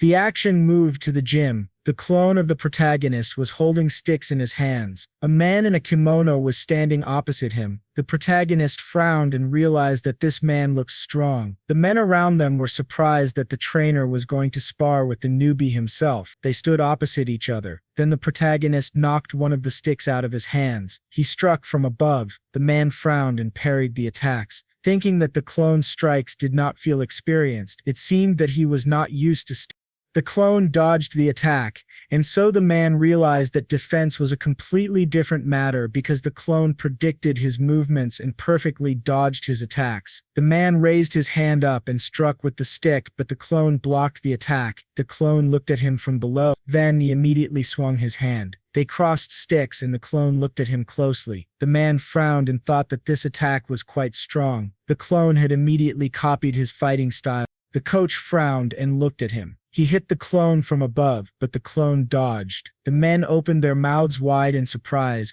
The clone immediately swung his stick and hit the coach in the chest. The coach bared his teeth in pain. He turned around and realized that he had hit a wall.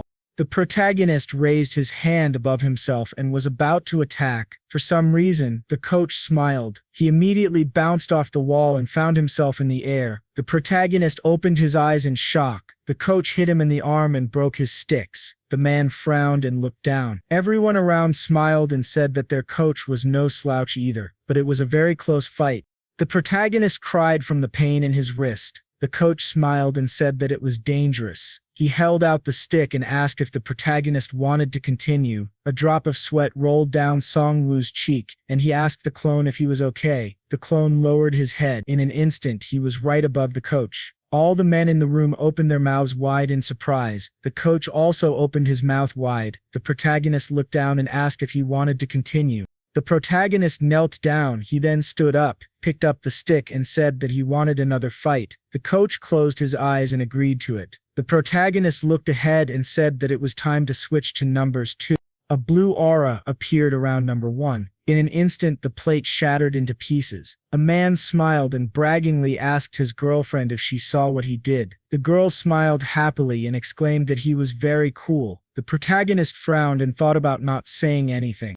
Sangwoo looked at the second clone in shock and mentally said that the clone was even shooting at the targets of the person behind him. He opened his eyes wide and realized that he needed to concentrate on shooting. The plate was in the air. The clone raised his gun, and the protagonist thought about fixing the position of his upper body. He aimed and thought about not moving, only turning in the direction of movement, following the trajectory of the plate. The plate was already in the sights, and Sangwoo thought that when the target and the expected trajectory converged, he needed to shoot. The plate shattered into pieces. Smoke came out of the barrel of the gun. The clone raised his head and looked at the broken plate. It crumbled into pieces and fell. Sangwoo mentally said that he needed to remember every little detail. He opened his eyes wide and looked at the falling fragments, thinking that he must learn everything his clones were capable of. After a while, the sunset came. A blue aura was coming from Sangwoo. The protagonist opened his eyes. He wiped the sweat from his chin and said that switching between the first and second clone was tiring. His vision started to blur. He covered his face with his hand and thought that his mana had run out and he was feeling tired, so he needed to rest. The protagonist was breathing heavily. He sat down on the bench and started thinking that the clone's movements were just crazy. They didn't doubt or fear anything at all, so they moved as they needed to. Sangwoo could feel the wind when the clone dodged the stick. He looked into the distance and thought that next time he would go with them, because he should see what would happen if he tried it himself. Meanwhile, someone was walking towards him. A girl looked at the protagonist. The protagonist's eyes widened when he heard the girl call him teacher. He was standing in front of him. He opened his mouth wide and asked what she was doing there so late, and the girl replied that she had been studying at the library.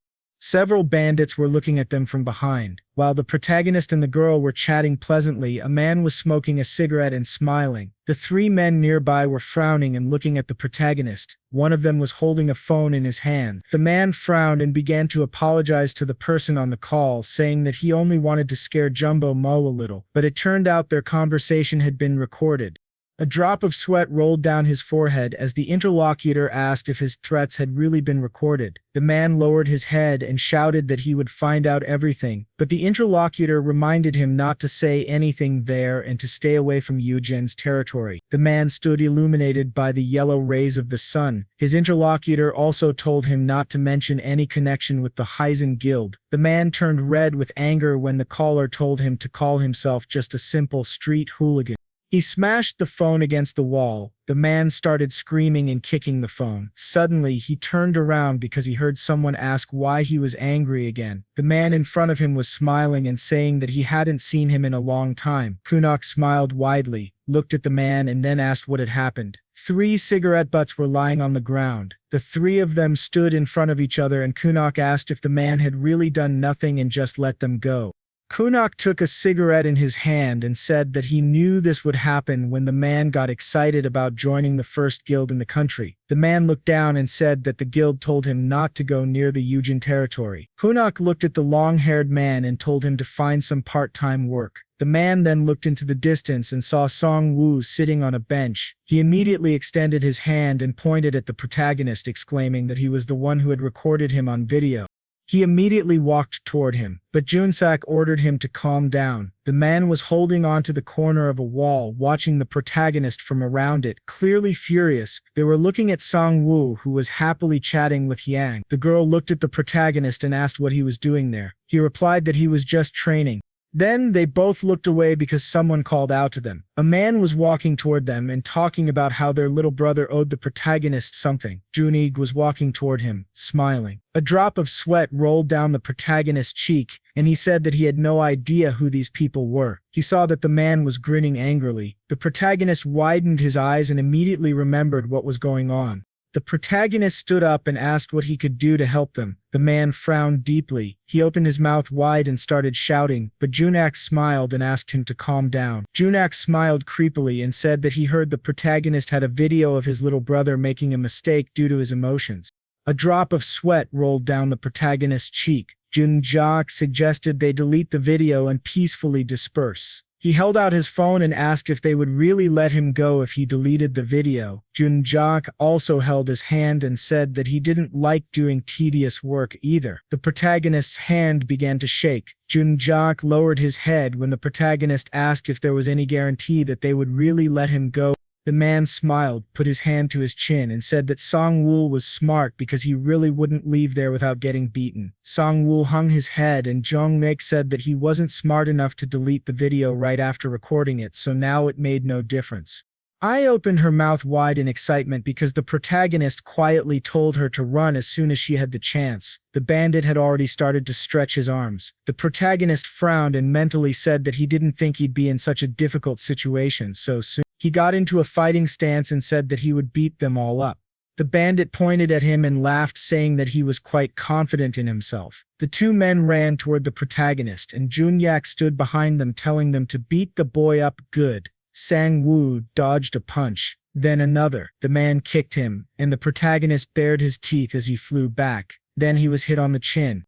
Hai opened her mouth wide and started screaming his name. Sangwoo fell to the ground. Blood came out of his mouth. He started to get up, thinking that it didn't work the first time. He was lying on the ground behind him. The girl had materialized some kind of sphere. She held the sphere in front of her and shouted at them to step back.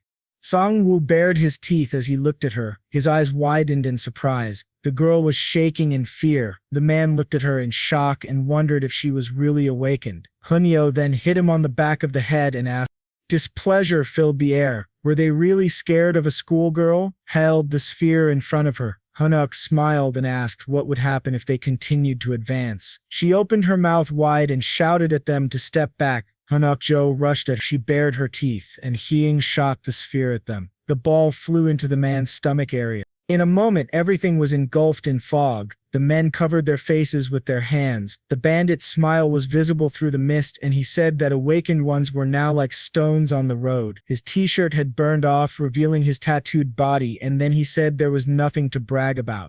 He immediately raised his hand and told Hang to grow up. The protagonist quickly blocked the punch. He frowned at the bandit and said it wasn't over yet. Sangwoo punched him back. The man's hand relaxed and his mouth opened wide in surprise. The protagonist bared his teeth. Junio grabbed his face and stepped back. The protagonist remained in a fighting stance, baring his teeth again, thinking that he was starting to understand it wasn't enough to just copy the clan's movements. The man swung his fist, and Sangwoo, looking at his shoulder, realized he should move in advance to avoid being hit. The young man dodged and thought about how a punch wasn't just about swinging one's arms. He imagined the structure of the muscles and mentally noted that the momentum starts from the legs, then moves to the waist. He swung, thinking the momentum then transfers from the waist to the arm. The protagonist delivered a powerful punch.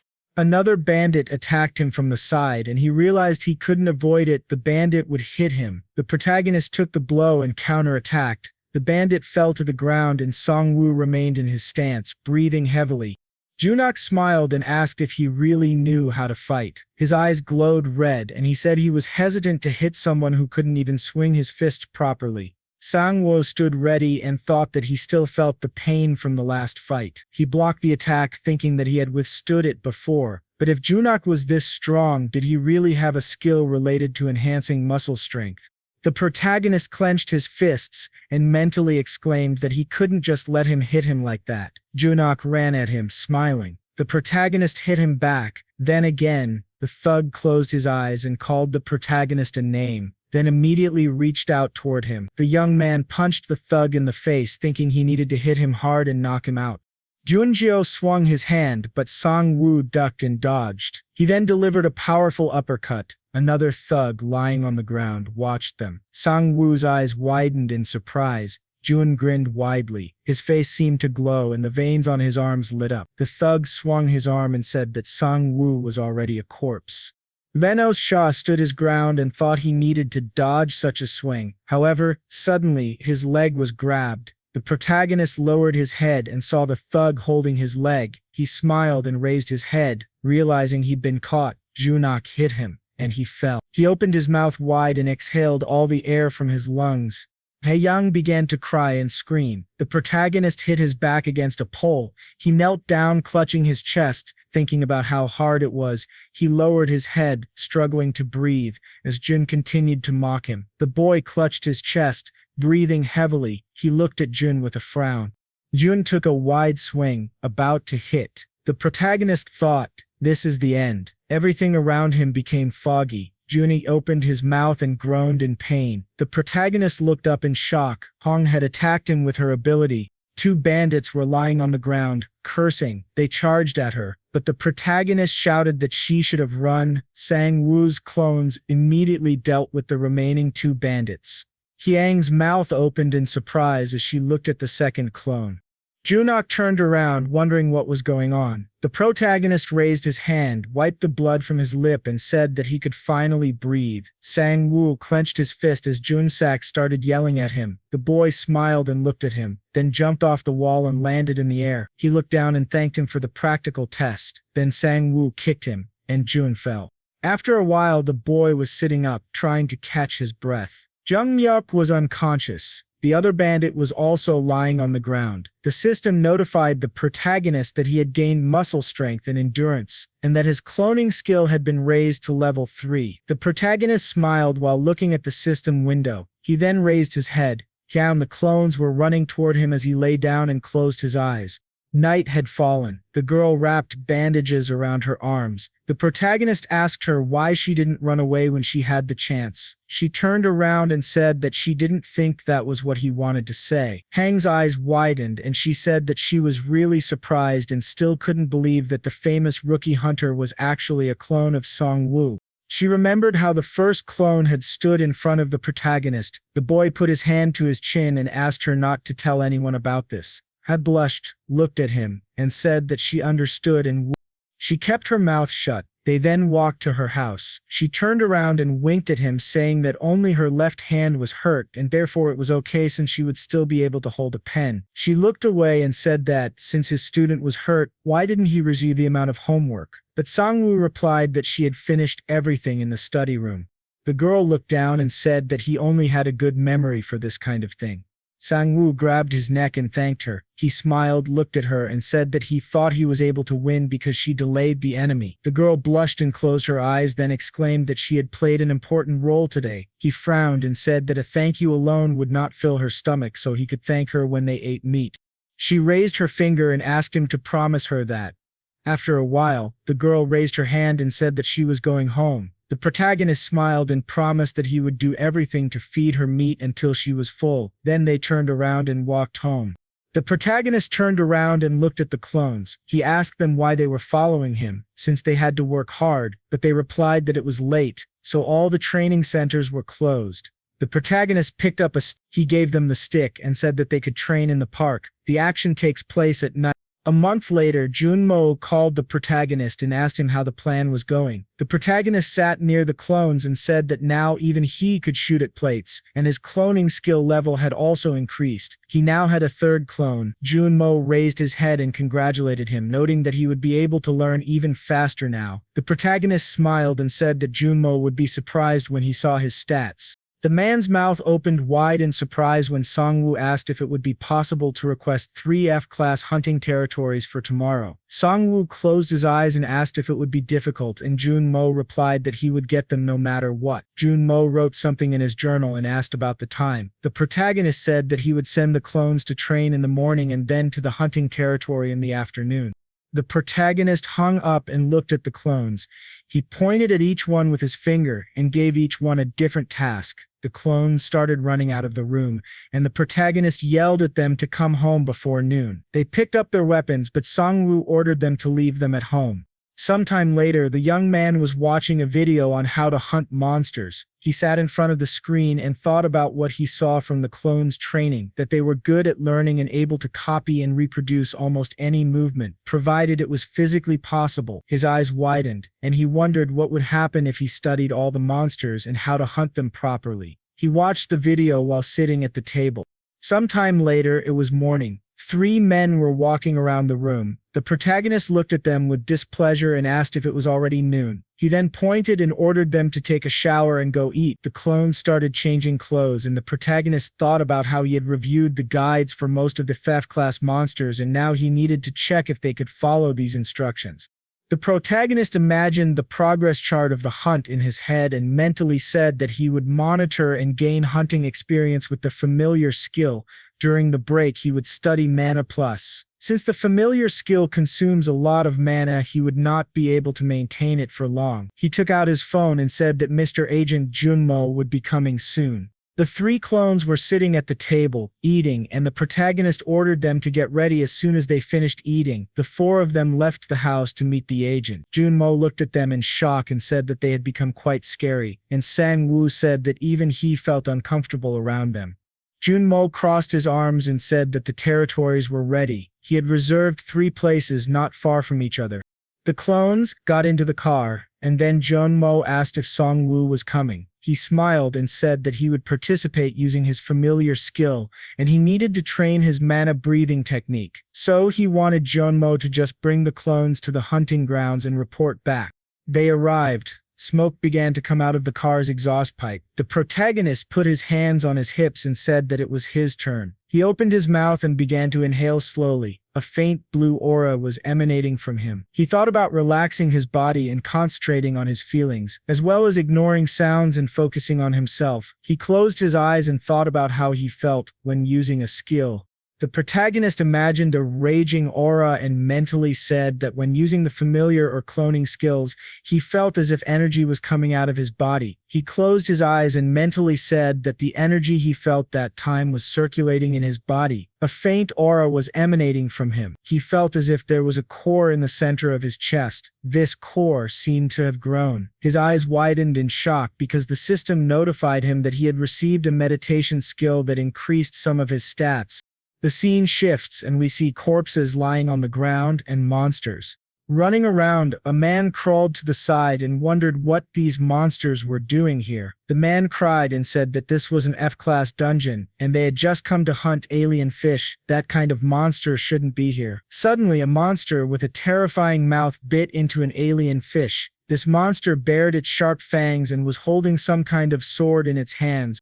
The man's eyes widened in surprise as he saw himself in the reflection. This terrifying monster was behind him, and he began to cry and scream in fear. Blood splattered to the sides, and a shrill death scream was heard. Someone opened the car door. Junmo stood near the car and said that this was the last hunting ground. He looked at the 3rd clone and said that an alien fish with strong jaws lived here. Number 3 raised his head and looked at the building. Junmo picked up the phone and thought that he should send a message now since he had delivered all 3 of them. He frowned and thought to himself that one hunter in 3 different places was really an incredible ability. Meanwhile, Sanu was sitting in his room. The 3rd clone walked past the guards, and Junmo thought that, depending on the results of this hunt, there might be an uproar in the hunter industry.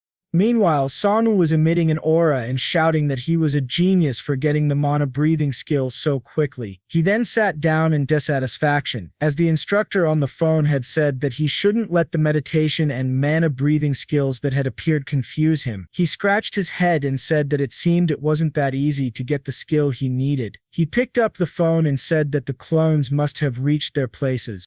Sangwoo closed his eyes and an aura appeared around him as he activated the familiar skill. One of the clones stabbed a rat with a knife. The protagonist opened his mouth wide and screamed. The clone wiped the blood from the knife on his hand, and the rat in front of him fell to the floor. The protagonist looked calmly at the clone and realized that the clone had no problems. Suddenly, more rats came running. A drop of sweat rolled down the protagonist's cheek and he thought that he would soon find out if the guy had helped him. He remembered a man holding a white cloth and saying that giant rats were the most annoying fake-class monsters. The man put on his glasses and said that, in order to hunt them, it was better to gather in a group. The man took off his glasses and said that if a solo sortie was inevitable, there were other ways to deal with them.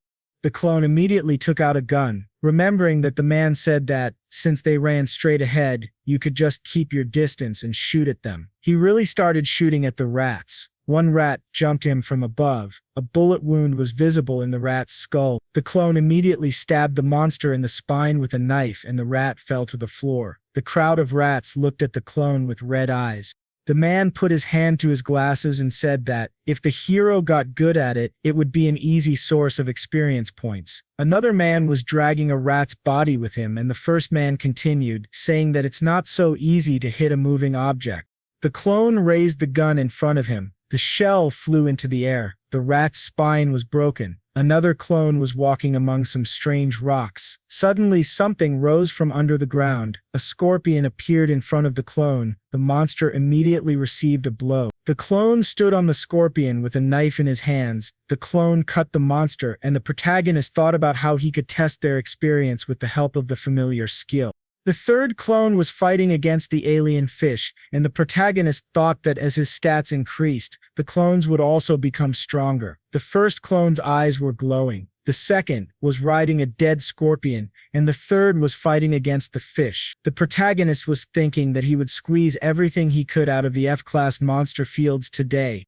A man walked forward. They looked at each other and wondered why it was so quiet here today. Another said that they should have met at least a few monsters by now. A rat appeared from the shadows. They found many corpses and were stunned by how long those corpses had been lying there. It became light around them and they started shouting that they needed to quickly pack the corpses into a box.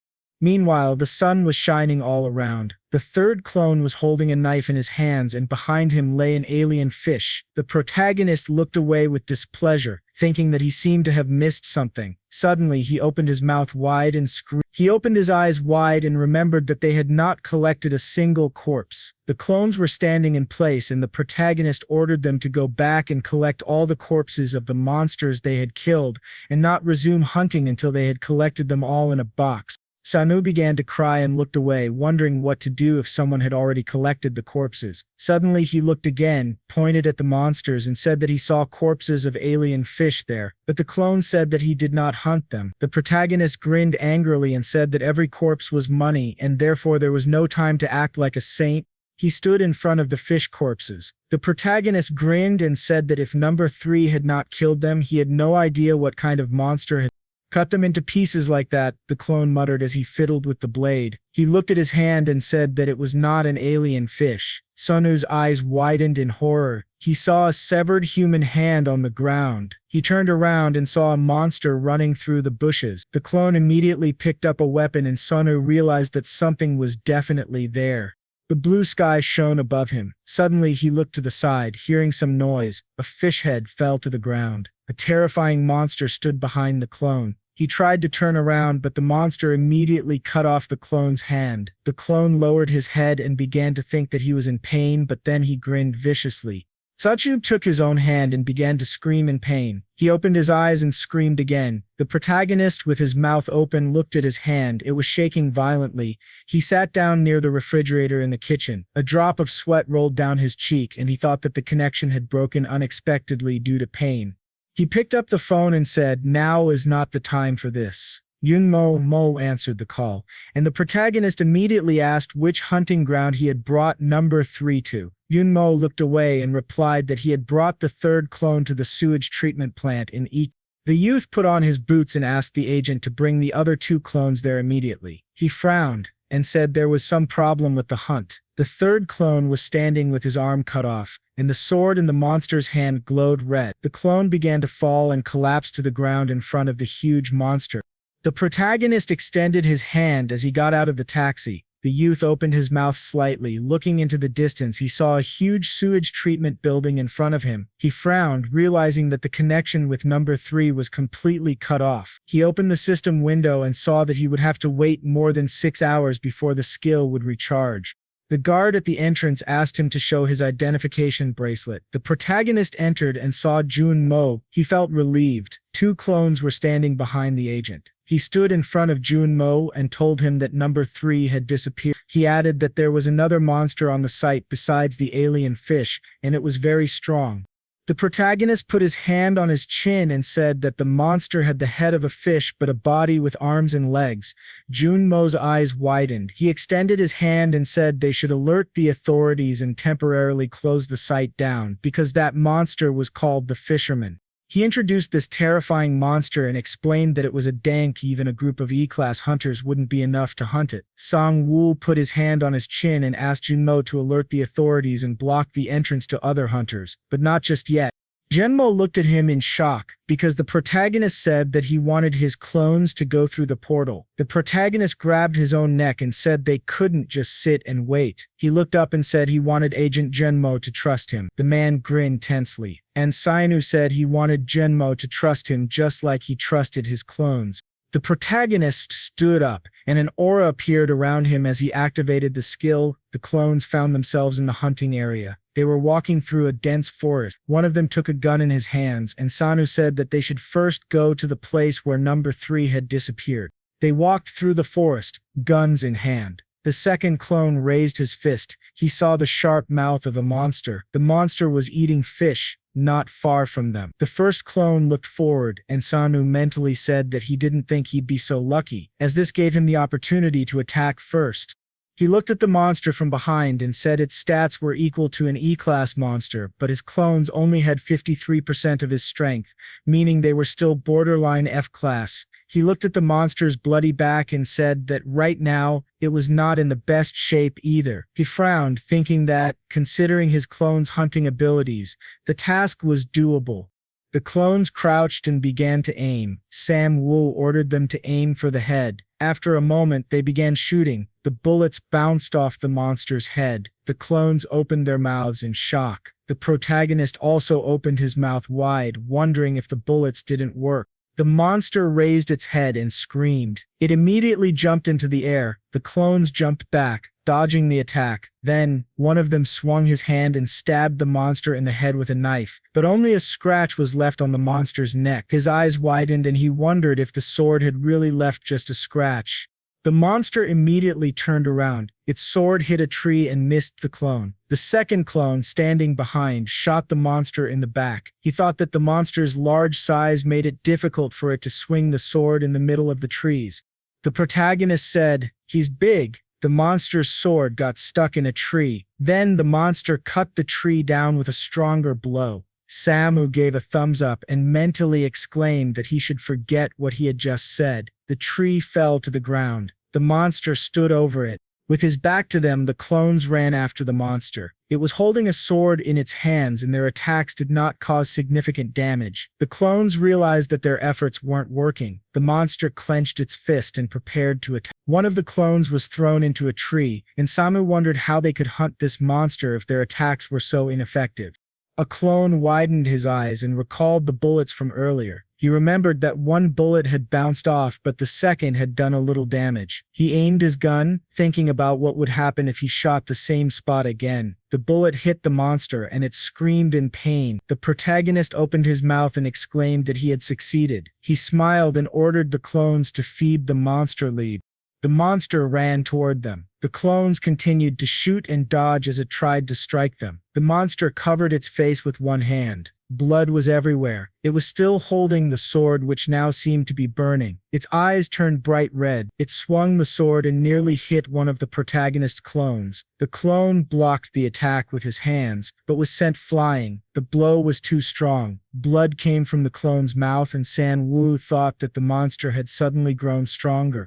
The monster continued fighting the second clone. Sanu looked at the monster's sword and realized that it might be the source of the power boost. It was reacting to the monster's own blood. The protagonist grinned and thought that this also meant the fishman was badly injured. Maybe it was just a temporary buff. The first clone attacked and stabbed the monster, but the monster struck back and threw him aside, then stabbed him with its sword. The clone's eyes widened in pain. He grabbed the monster's arm, picked up a knife, and muttered that he knew this wouldn't end well. He swung the knife and shouted that if blood was to be spilled, it would flow harder from the monster. He began stabbing it repeatedly. The monster swung its arm, but the clone continued slashing furiously with the knife. He frowned deeply, overcome with fury. The monster clenched its jaw and raised its leg, preparing to attack. The clone was kicked and thrown back, clutching his stomach. The monster swung its sword again, but the second clone came to the rescue and blocked the attack. The two clones rushed forward. The monster stood in front of them, but they split up and attacked from both sides, slashing at it with knives. Blood poured from the fisherman's mouth. He raised his head and groaned in pain, then fell to his knees. The monster collapsed to the ground, unconscious, and a pool of blood formed beneath him. The clone looked forward, exhausted, then fell to the ground. The protagonist mentally said he couldn't take another step. He looked at the gun and noted that there were no more bullets. Hunting was over for today. Looking to the side, he said that he felt like he was about to die and needed to inform Mr. Junmo. He saw bloody footprints leading away. His eyes widened in surprise. He turned around and ordered the second clone to follow them. Lying on the ground, he looked at the pool of blood and thought that there might be a portal in that direction. Outside, a soldier reported that a D-class monster had been detected in the hunting area, so entry was now restricted to hunters. One hunter began arguing, frustrated, saying that he had spent so long gathering his team, but the soldier explained that hunters from the association would be arriving soon and they would update everyone later.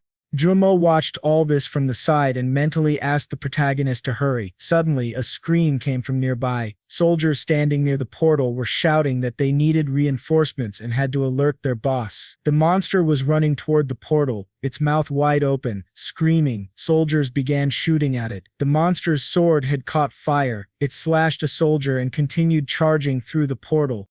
At that moment, a clone of the protagonist emerged from the bushes, knife in hand. He threw it at the monster's back. The blade struck its head. A moment later, Sangwoo appeared in the air. He frowned and mentally exclaimed that he had to strike with all his strength. Then he slashed the knife across the monster's head. Blood splattered as the soldiers watched in shock. The protagonist stabbed the knife deep into the monster's head. The soldiers' mouths dropped open in surprise. The monster fell to the ground. The first clone cried out and gave a thumbs up, saying that it was really cool.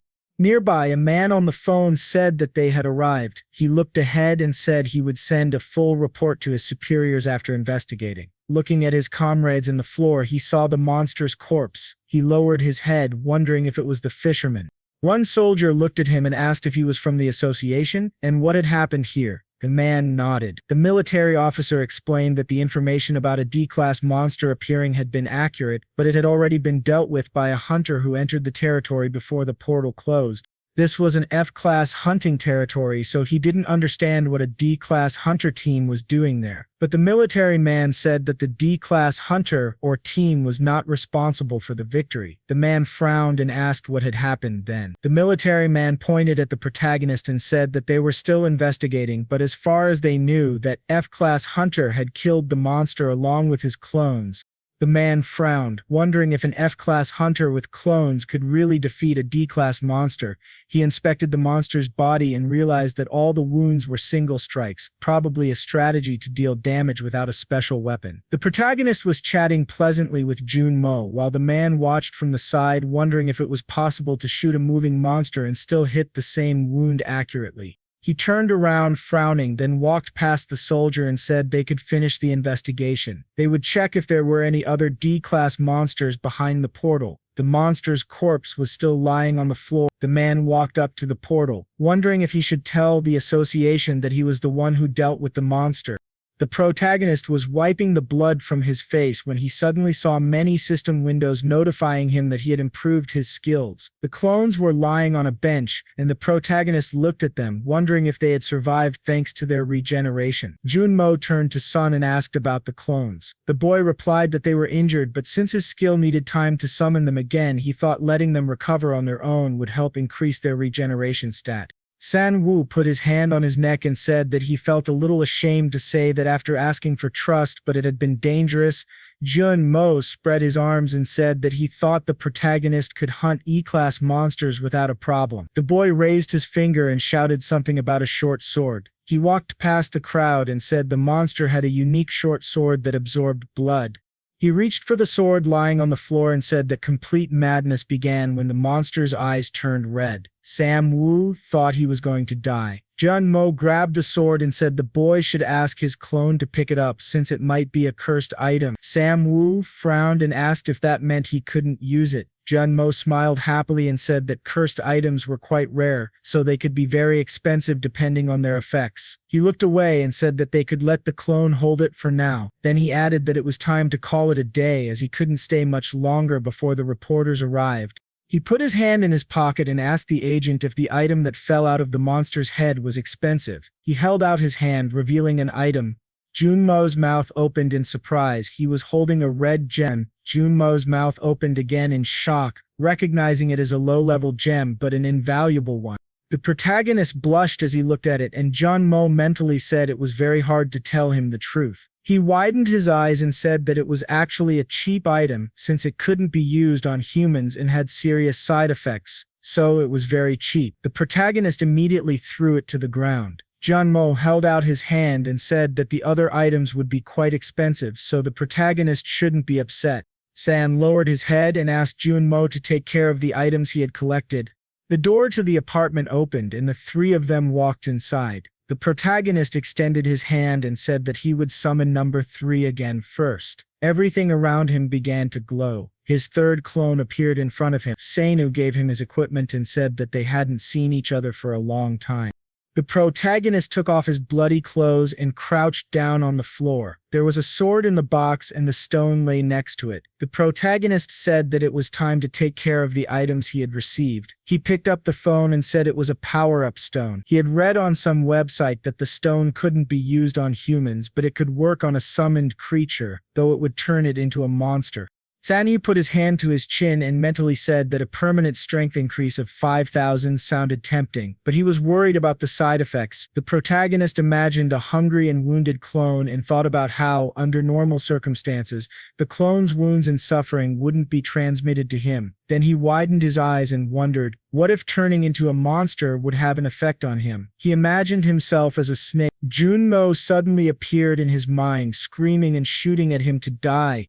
The protagonist closed his eyes and put the stone aside, deciding that he would not use it for now. He then turned his attention to the sword. He remembered how Agent Junmo had grabbed him from behind and told him that the clone should pick it up since it might be a cursed item. The sword was in a box and the protagonist began explaining that they had put it in there just in case so there would be no problem during transportation. Besides, it wouldn't be such a bad thing to sell it since it was an expensive item. But then he thought, why not use it before selling it?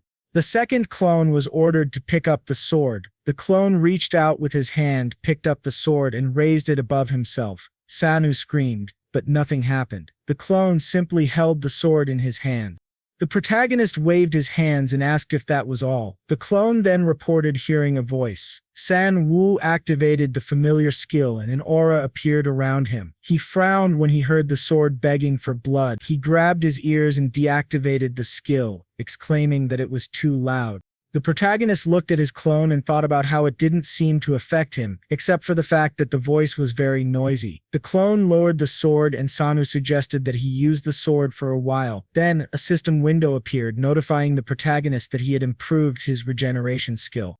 The protagonist looked at the clones and thought that resting must be helping them regenerate faster. He closed his eyes and said that starting tomorrow he would need to send them out to hunt. But since they were still like this, he put his hand on the bed and said that today they would all meditate to unlock the monobreath. Sangwoo closed his eyes and an aura appeared around him. Meanwhile, the sun was shining on the city and many people were walking along the streets, all going in different directions. Sangwoo entered the school and thought about how the vacation had flown by so quickly. He opened his eyes and wondered if it was because he had been busy leveling up his stats. Besides, his stats had increased significantly since he hadn't given the clones a second to rest. A drop of sweat rolled down his cheek. He cried and said that he didn't know he was so lonely and that no one even tried to pretend to know him. The protagonist peeked out from around the corner. Gando was sitting at the desk in front of the protagonist. He smiled and said that he didn't know he and Sangwoo were in the same class. He added that he had signed up for this class because he heard the teacher was generous with grades. The green-haired girl watched them from the side. She and her friend looked at each other, wondering if this was the same Sangwoo who used to be fat. The girls began to gape in shock, wondering if they should ask him out on a blind date. Jondo smiled and said that Sangwoo was popular now. The protagonist replied that he now understood why no one greeted him. He pointed at himself and asked if he had really changed that much. Jondo frowned and said he swore even Sangwoo's parents wouldn't recognize him. Sangwoo grabbed his head and said he was planning to go home for a while. Juno added that when he saw Sangwoo on the street, he barely recognized him. Then he smiled and offered him a drink after class, but the protagonist replied that he already had plans. Juno opened his mouth wide and asked what Sangwoo had said. The protagonist began to sweat heavily and explained that he had already made a promise and couldn't go with Jiando. The man began to spit in frustration and called Sangwoo a traitor who would go drinking with a girl. Sangwoo tried to convince him otherwise. He pointed to the other two men in the classroom and said they had already heard everything. The sun's rays illuminated the windows of the school as Jiando shouted that he would remember this day. At the building of the International Hunters Association, Ma appeared. There were many people in the room. One of the workers looked menacingly at the screen. The assistant, looking at his boss, said that the oracle had predicted a catastrophe. Michael, raising the corners of his lips, asked what the essence of it was. The man holding the folder replied that it involved the creation of a portal and the invasion of hundreds of monsters. The chairman lowered his head and asked if the location and date of the portal's appearance were known. He was told that the highest rank of the invading monsters would be A-class, and there was a high probability the portal would open within a few days. After looking at the documents, the assistant explained that the probable location was South Korea. South Korea appeared on the screen. After a while, a man could be seen shuffling his feet. Wane adjusted his tie and wondered what was going on and why there were so many people here. Suddenly, Miho's ears appeared and she loudly called out for Mr. The girl abruptly pushed Guildmaster Keenis off his seat. Mr., now on the floor, said that they hadn't seen each other in a long time. Guildmaster Yolo, clasping her hands, said that something big must be happening if even he was here. Wenny, sweat on his face, exclaimed that he could say the same thing. Miss, walking down the hallway, asked if he had grown a mustache to flirt with her, to which he replied that he had simply been busy lately. A moment later, the boys entered the interview room. Room Hyung looked to the side thoughtfully. The man adjusted his tie and asked if it was Wanti. Miho sighed heavily and called him a boastful man. The gentleman standing by the window asked what had happened, to which he was asked why he was so cold, because they could at least greet him. Guildmaster Kainos, closing his eyes, objected that if he had finished he would take his place. Frowning menacingly, the boss added that there was only one tower. He, smiling broadly, said that he had heard the first team of the Kindness Guild had recently gone there. The interview participants wiped sweat from their faces and listened. There had been no news from them in the past few days, and the man became curious about how everything was going. Aelbrun extended his finger and exclaimed that it was enough. The guild leader, with his hands in his pockets, asked, "Didn't they say that the results weren't good enough?" and apologetically added that his memory was no longer what it used to be. The master's body was surrounded by bright flames. A drop of sweat ran down Mio's cheek. Wani spread his fingers fiercely. Suddenly, the door creaked open. A moment later, the association leader arrived. Grandfather raised his eyebrows and asked if something was wrong. The man narrowed his eyes angrily. A second later, he sighed heavily. The conference participants lowered their heads. Byung Han looked ahead in bewilderment. Sitting down on a chair, the association leader said that he was pleased to see all the guild leaders and first wanted to thank everyone for their response. Narrowing his eyes, Grandfather explained that their country had recently received a disaster warning from the International Hunters Association. Han smirked and wondered if it was the Oracle. The association leader opened his mouth and said that they had received information that a portal would open and monsters would pour out. Since there was a suspicion that A-rank monsters would be present, they were asking for the cooperation of the country's top guilds. The boy raised his palm and asked where and when it would happen, to which they replied that they had no specific details other than that the portal would open in their country. Bilgong opened his mouth wide and shouted if they were asking them to cover the entire country and wait until the portal appeared. Daing Hun, hiding behind a folder, said that that was why they were here, to hold a meeting on the matter. And all they knew was that it would happen soon. The young man raised his hand and exclaimed that they didn't even have enough hunters to complete their tasks, and wondered how they'd be expected to stop a disaster without proper information about when and where it would happen, and whether they would pay the hunters who would be sent to deal with the disaster. The grandfather scratched his forehead and thought about it. When he extended his fingers and asked if they wanted to hear his proposal, the association leader gave him permission to speak. Holding a piece of paper in his hand, the man explained that each guild should prepare a group of hunters who could be sent out immediately in case of an emergency to monitor the surrounding areas, and that during a disaster, all guilds should concentrate their main forces in the right place. The gentleman lowered his eyebrows and added that those guilds that refused to cooperate would be severely punished. He crossed his fingers and looked to the side. Daing Han, with sweat on his face, said that it was a reasonable suggestion and asked if anyone else wanted to speak. He explained that if there were no more suggestions, they would vote and have everyone raise their hands if they were in favor of the suggestion. After a moment, the guild leaders raised their hands and muttered that they were already in charge of patrolling their region. Nino shyly extended her hand. He smiled contentedly. The association leader sighed heavily, believing that they had come to an agreement. Taking out the documents, the grandfather exclaimed that, in that case, they would follow the suggestion of the Kindness Guild leader and asked them to protect their area and maintain close ties with each other. After a while, a wide street appeared. Sangwoo, holding his backpack, muttered that time flies quickly on the first day. Suddenly, the protagonist noticed the young guys. The stranger, smiling widely, said that she was his type, and would leave as soon as he shared his number. Hang, fixing her hair, replied that she had a boyfriend, to which the guy offered to be friends. The protagonist, with his hands in his pockets, asked what she was doing there.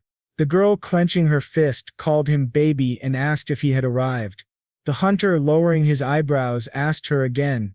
The daughter Dial, taking the young man by the hand, exclaimed that she had been waiting for him for too long and added that they needed to go. After some time, the evening city was visible. Sangwoo, looking to the side, asked if the stranger had forced her to give him her number and if that was why they had left so quickly. Hyang explained that she had told him that she had a boyfriend and the protagonist had approached him at that very moment.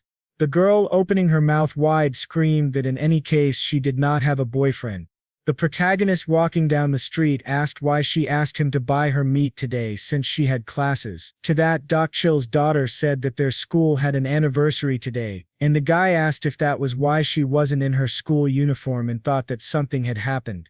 Contentedly closing her eyes, he asked if he could look away from her when she was in casual clothes, and if he wanted to take her number. The hunter exclaimed that he already had it. Suddenly, the young man reached into his pocket, taking out his phone. Sangwoo read a message from Jin Mo stating that the payment, minus all expenses, had been transferred to the account. Clenching his fist, the protagonist wondered if he had already earned 50 million and added that his clones were the best. Raising his finger, the protagonist shouted that she could choose any meat, even the most expensive. Hang exclaimed that she eats a lot and asked if he was sure he could afford it. In the evening, tall buildings were visible and the answer was heard that they would eat veal. The girl objected that it was very expensive, and the guy asked her not to think about money. A sign for Korean veal appeared. Food was being fried in a frying pan. The boys were happily snacking. The daughter, with her jaw open, told the teacher that it was delicious, to which he said that she was right. Han, with her eyes bulging, said that it was really expensive and asked again if he was sure he could afford it. The young man lowered his eyebrows and reminded her that he had asked her not to think about money and just eat. A moment later, the girl raised her hand. Sangwoo turned around and ordered more beef for 4 people. In the restaurant, people suddenly took out their phones. You could see how the guy was looking at the screen in bewilderment. A man appeared on the TV, but his image suddenly froze. A message about a disaster appeared on the screen. A sign warning of a monster invasion through a portal was visible, and it was said that a state of emergency had been declared across the country. At that moment, the boy's eyes widened in surprise. They heard that all residents were advised to check the location of evacuation sites and prepare supplies in case of a disaster. Jendo was crying and screaming, saying that it was unfair that Sanu was walking with the girl while they were walking the streets alone. The man with glasses glanced at Jendo and said they weren't even sure that Sanu was dating a girl. A moment later, he saw the protagonist in the restaurant. They were smiling at each other while talking about something. The man suddenly clenched his teeth and angrily said that he would kill Sanu. The phone in Jendo's pocket vibrated. When the boy picked it up, his friend, who was holding the man with glasses, asked him what happened there. Jendo frowned, saying that something bad was happening. In the chat rooms and on the forums, people were asking each other what was going on and saying that they wouldn't even go to the shelters. Barely holding his friend with glasses, the boy asked Jendo if it was too quiet for a disaster to happen. Shouldn't the siren have gone off? The protagonist walked out of the restaurant. When he came out, Sangwoo wondered what his friends were doing there. The two boys smiled, covering Chang-woo's angry mouth, and said they saw them eating together when they passed by. Was she his girlfriend? He and Hang blushed in embarrassment, and the protagonist answered sadly, saying that she was his student and he was just treating her for helping him last time. The girl bowed and introduced herself as Sangwoo, introduced his friends from the university. Sangwoo picked up his bag and handed it to the girl, saying that since they didn't have time to eat, he asked them to pack the leftovers with them so she could eat with her father and mother. Hai was happy and thanked the guy. Chang-woo and Jang Sun froze in shock when Sangwoo told Hyang not to go anywhere and to go straight home since her parents were probably worried. The guys realized that their friend was acting like a teacher. Slightly blushing from embarrassment, Hyang asked if they were going somewhere or if that was it for today. The guy raised an eyebrow in confusion, saying that her parents would not be happy if they went out somewhere after the alarm had sounded. His friends immediately called the guy a grump and an old man with disdain, which angered Sangwoo. The protagonist angrily pointed at them, ordering everyone to quickly go home. Sangwoo froze and looked away, hearing laughter. A couple of people were leaving the bar, having fun with their friends. The protagonist frowned slightly, wondering if he was the only one reacting so sharply because of anxiety. All the passers-by were chatting cheerfully, acting as usual. The guy picked up the phone. Soon Junman Mo picked up and Samu asked him if he had heard the announcement about the disaster. The man replied, saying that he was just about to call about it. Bowing his head, the man said that according to unofficial information, the association wanted to remain in this position for another 3 months. This was due to the fact that the location of the portal was unknown, but the number of monsters was terrifying. Beads of sweat flowed down Sangwoo's face when his acquaintance said that Sa-class monsters were expected to appear. If the portal opens in the capital, deaths are inevitable. Raising his hand, the protagonist asked if in this case it would be better to give people more information and tell them to be careful. Sitting on the sofa, Junmo said that the problem is the 3-month gap. If they notify people, it will cause irreparable harm to the economy and the most important industries of the country. The protagonist gritted his teeth and said that this way the association could say they warned people if something serious happened. Putting on his suit, Juno said that he was heading to the shelter and the hunting grounds should already be closed, so hunting was impossible. The events take us to Sasuo's house. Entering the room, he asked his clones how they were feeling. The second clone, sitting next to the first, said that everything was fine. Sunu became sad and looked away. He saw that number 2 was unharmed, but number 1 had serious wounds. Suddenly, a system window appeared in front of the guy with a description of the cloning skill. Number 1 looked sharply at the original when he said that he would be summoned again. A moment later, a bright light illuminated the room. The summoned clone put on his uniform. Sunu handed him a cap, saying that he had better put it on so as not to get confused. Soon number 3 entered the room. Sonu turned to him, thought about it, and suggested that they go home. At night, the protagonist arrived at his parents' house. He went up the elevator, thinking about how long he had been gone. He reached out to the intercom. When the door opened, the guy held out a bag of goodies, telling his mother that he was back. The protagonist's mother opened her mouth and froze. Sinu narrowed his eyes and smiled, realizing that his mother really didn't recognize him.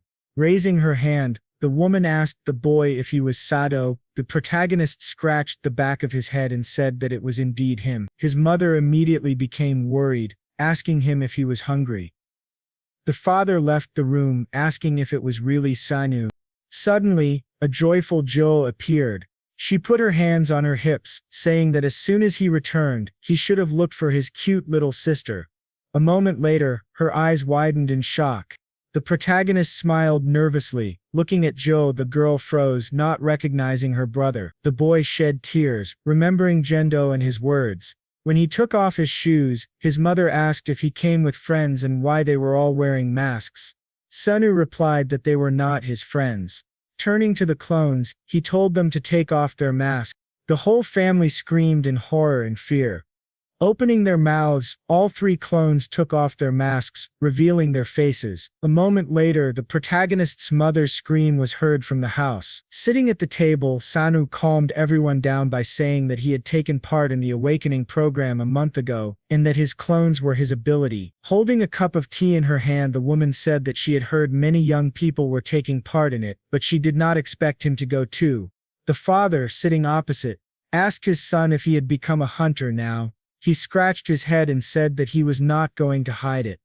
The protagonist's mother frowned, saying that being a hunter was dangerous. Ju watched a video on her phone while her brother tried to convince their mother that his job was safe. Raising his hand, the guy said that an impending disaster had recently been announced, so they should go to a shelter. Stroking his chin, the father told his son that they had already packed their things just in case, but for now they needed to observe the situation. Raising his hand, he said that he still had to go to work tomorrow, so they couldn't just leave the house. Sangwoo frowned, realizing that they didn't know how serious it was like the rest of the townspeople. He gritted his teeth in anger. Sighing, the guy opened his eyes and said that, in that case, he would stay with them from now on. He also received a message that school was cancelled. Putting a bag of food on the table, the protagonist said that he had been at a restaurant, but due to the alarm he had to leave. Standing up, his mother told the protagonist that she would cook everything now, since he was probably hungry. Watching his mother leave, the guy mentally said that he should have visited his family more often. The clones looked at their mother in admiration. When she asked them if they would eat, they sadly bowed their heads when Sangwoo said that the clones could eat, but meat was too good a dish for them. Soon, various dishes were placed on the table. Soups and salads filled the space. The three clones sat nearby with a large bowl of rice. The family sat down at the table, getting ready to eat. Ju covered her mouth and asked her brother if he would get better if all the clones and he ate. Sangwoo replied saying that he would not get better. His mother smiled, saying that it had been a long time since they had a family gathering. The protagonist looked at his family peacefully. Suddenly, the walls next to him exploded. Sangwoo slowly opened his eyes through the darkness. Soon he saw the destruction caused by the explosion. The boy was lying on the floor, injured. He stood up, trying to understand what had happened. His eyes widened in shock, and he froze. The entire upper part of the building had been destroyed. A huge monster was raging nearby, and wyverns and other monsters were flying in the sky. The huge monster opened its mouth like Godzilla, and began to gather flames. A moment later, it shot a beam of flames. The stream of fire destroyed everything in its path. The protagonist, terrified, opened his mouth in amazement. He immediately looked at his unconscious relatives. Ju and his mother were lying on the floor, taking number one's uniform in his hands. He realized what had happened. The guy heard a crack and turned his head. Number two and number three came out from under the rubble. Approaching them, Sangwoo asked number three if he was okay after losing his arm. He replied saying that the bleeding had stopped. The guy grabbed his head. Number one had disappeared, and number three was seriously injured. He had not expected the portal to open so soon. Suddenly, his mother stood up. Seeing that all the family members were beginning to get up, the protagonist told them they needed to get out of there as soon as possible. His father looked back and felt anger and horror upon seeing his house in such a state. Taking a gun in his hands, Sangwoo said that the house was not important now. Looking at the monsters raging outside, he said the portal had already opened and the city was almost destroyed. The monsters grabbed everyone they came across. Some people were kneeling in front of the corpses of their relatives. One of the monsters dragged a man from a rooftop with him, while many ground monsters ran through the streets. Soon the protagonist gathered all his things. His father put on his bag and grabbed a bat. His son asked his sister if she had put everything on correctly. The girl examined herself and said the protective gear was a little big. Looking at the clone who had lost his arm, she asked if he was okay. Sui answered, saying that everything was fine with him. A huge body fell from the sky. A moment later it landed right in front of the protagonist. The orc trembled after falling from a great height, suffering terrible injuries.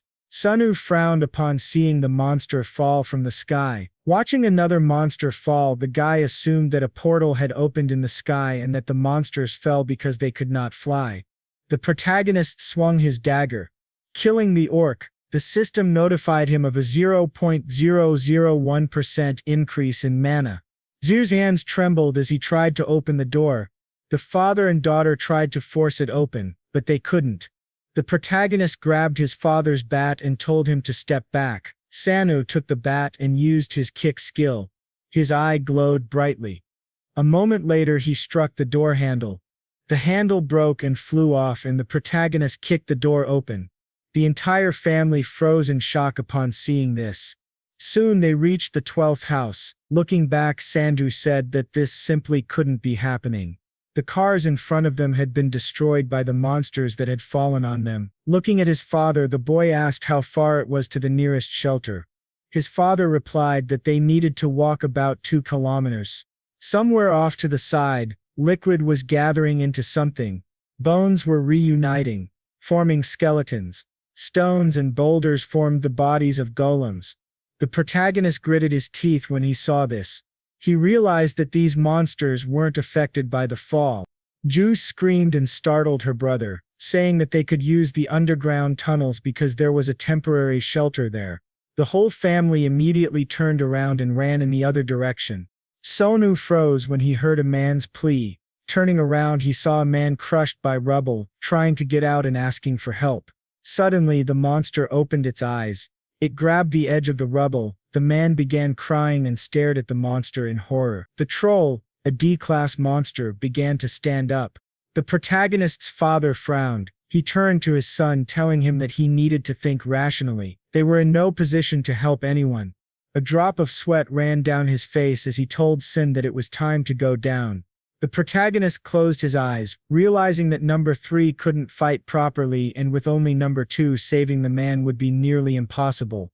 The boy continued crying and screaming, begging for help. Sak turned around, realizing that he himself was not a clone that could be sacrificed using the skill. His eyes widened involuntarily in fear. He knew he would die if he stayed. Suddenly, his heart began to beat faster. His mother came down and told her son that it was time for them to go. The boy clenched his fists and called for his mother.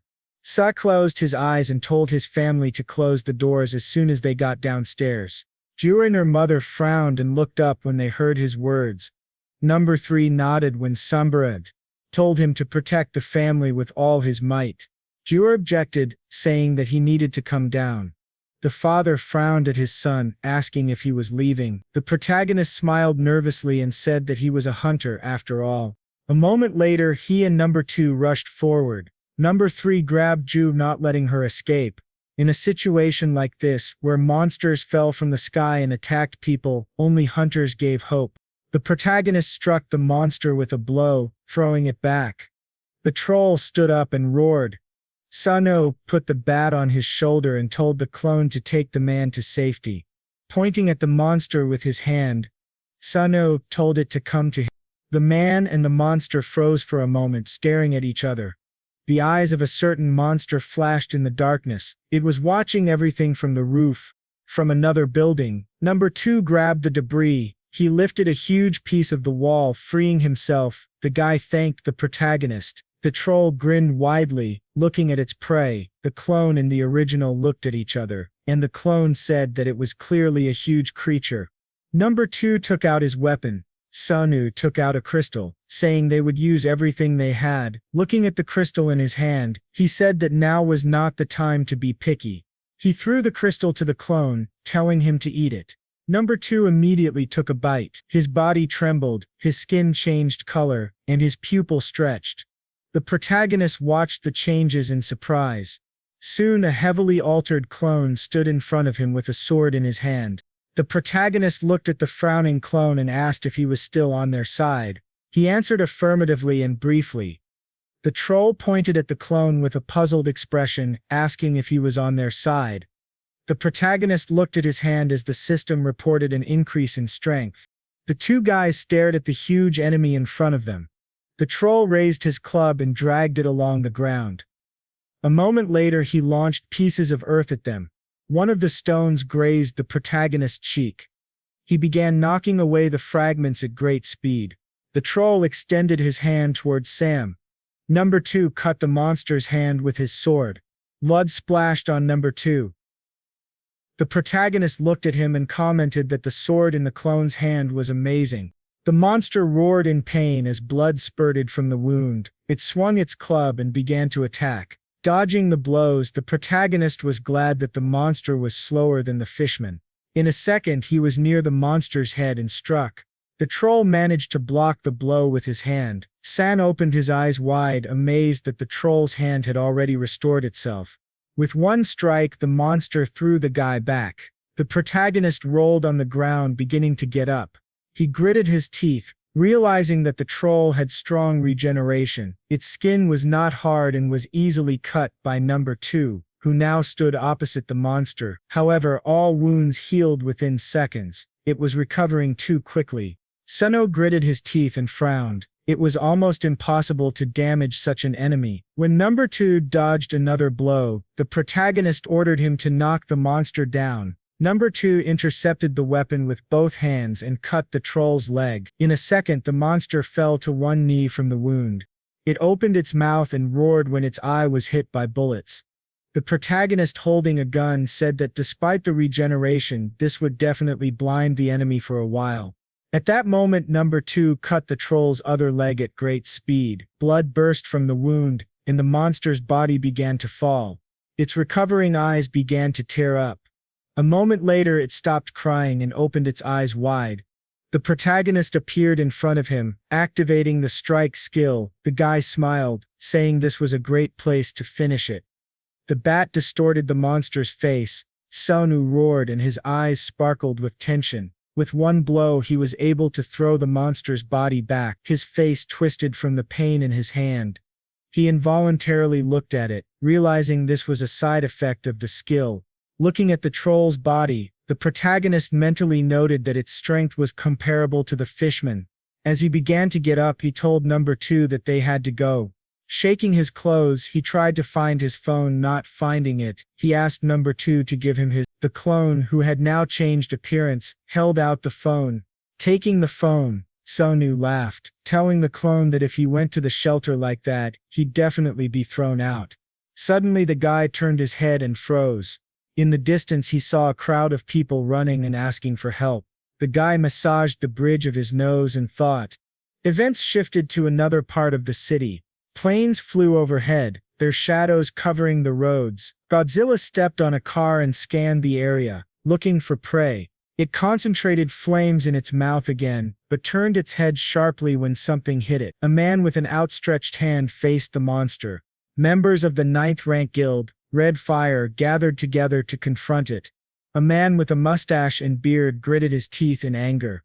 The leader of the 7th Ranked Guild, Scorpion, shouted, saying they could not lose to other guilds. If they failed to break through at least one monster, they wouldn't receive their salary.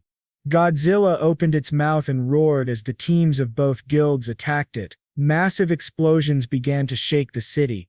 A plane continued flying overhead. The pilot turned his head, saying they had arrived at their destination. The hatch opened. Vunti and his group approached it. The man frowned at the ruined city. A group of monsters appeared in front of the plane. A machine gun emerged from the top of the aircraft. Moments later, bullets rained down on the monsters. A soldier looked at Vunti and shouted that the megalosaurs were moving away. The man turned to him and said that since several guilds were targeting them, joining now would cost them manpower. So, the plane calmly continued forward. The plane flew over the monsters. The hunter who had killed a monster didn't even bother to sleep. A guy was crushed by it. Another hunter tore the bracelet off a girl's corpse. Wanti looked at them angrily and called them bastards. The pilot sitting in the cockpit reported that several survivors were spotted 700 meters to the north. Wanti immediately poured mana into his eye. In the distance he saw a group of people. 2 guys were protecting the group from the monsters. The man froze in surprise, mentally noting that the guys were holding up well, but the number of monsters was too great for just 2 people to handle. Putting on a mask, he said he was heading north.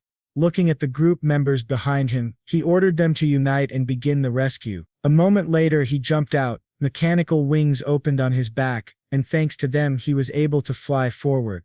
The protagonist was breathing heavily while holding the bat in his hands. He had planned to return as soon as he finished off the troll, but everything went wrong. The goblin standing in front of him smirked. The people behind him looked at the monsters in fear. Sangwoo turned around and ordered the people to run to the shelter.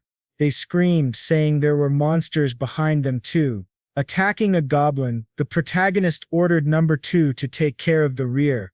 The goblin jumped at the man with a grin on its face. Number 2 arrived in time and pierced the monster.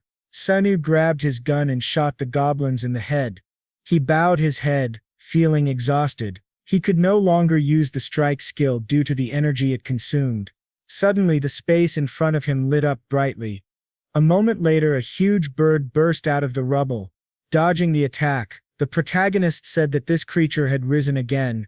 A fiery liquid began to gather near the monster's beak. Moments later it flew in all directions. The protagonist put his hands in front of his face, trying to block the attack. Drops of fiery liquid rushed toward the people. Number 2 stood in front of a woman with a child. He spread his arms wide, blocking all the projectiles. Blood burst from the clone's mouth.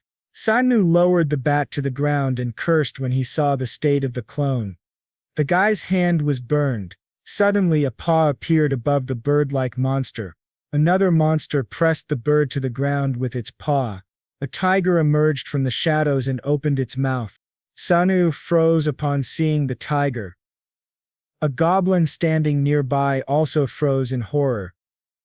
Number 2's body dissolved. Sangwoo looked back at the people. He collapsed onto the ground, not resisting the approaching paw. Suddenly, in complete darkness, something turned. The protagonist closed his eyes, expecting to die. Feeling no pain, he slowly opened one eye. Wanti was standing right in front of him, holding a sword. A cut appeared on the monster's neck, and blood began to gush out. The people nearby opened their mouths in surprise. Wanti turned to them and asked if everyone was okay. The protagonist, eyes wide, tried to say something when the tiger's head fell to the ground. Wanti introduced himself. The scene shifted to the shelter. A camera was set up above the door. Inside, people calmed down a little while bandaging their wounds. Some looked sadly at a man cursing in the corner. Ju demanded that number 2 let her go so she could save her brother. He replied that he could not allow it. The girl's hand trembled from the effort. Jude, barely holding back tears, screamed, asking the clone if, being a clone, he shouldn't prioritize saving the original. He replied that his priority was the original's team. Her father frowned at his daughter and told her to stop. The girl looked at him and asked if he wasn't worried at all, especially after seeing what was happening outside. The father answered that it was even more dangerous to go out. Besides, the creature in front of her was Sangwoo's skill. If the clone was alive, then Sangwoo was too. The girl frowned and tried to object again. The man turned to her and said he was convinced that his son truly worked as a hunter and they needed to trust him. If they went out, they would only interfere and force him to defend them. Ju looked at her father in shock, then lowered the hand that the clone was holding. Suddenly, both of them flinched when they heard a knock. Someone was knocking on the door and asking for help. Smiling, Ju assumed it was her brother. Her father immediately objected, saying that the voice was different. A man sitting to the side frowned and said the person didn't know the password. Perhaps he was from another house. The camera showed a human body. Ju ran forward, saying she would go open the door. Her father tried to stop her, warning that it was too dark on the camera. The girl smiled. As she approached the door, she saw someone behind the man and became certain it was her brother. Soon the doors began to open. The girl looked out, calling for her brother, but in his place she saw only a corpse. The corpse's legs were sliding along the floor. Huge claws were holding the corpse by the neck. Their owner, imitating a human voice, had been calling for help. Ju's eyes widened. The monster pushed the corpse away from itself, throwing it against the wall. Then it grabbed the door and stepped inside. The B-class monster opened its mouth, staring at its prey.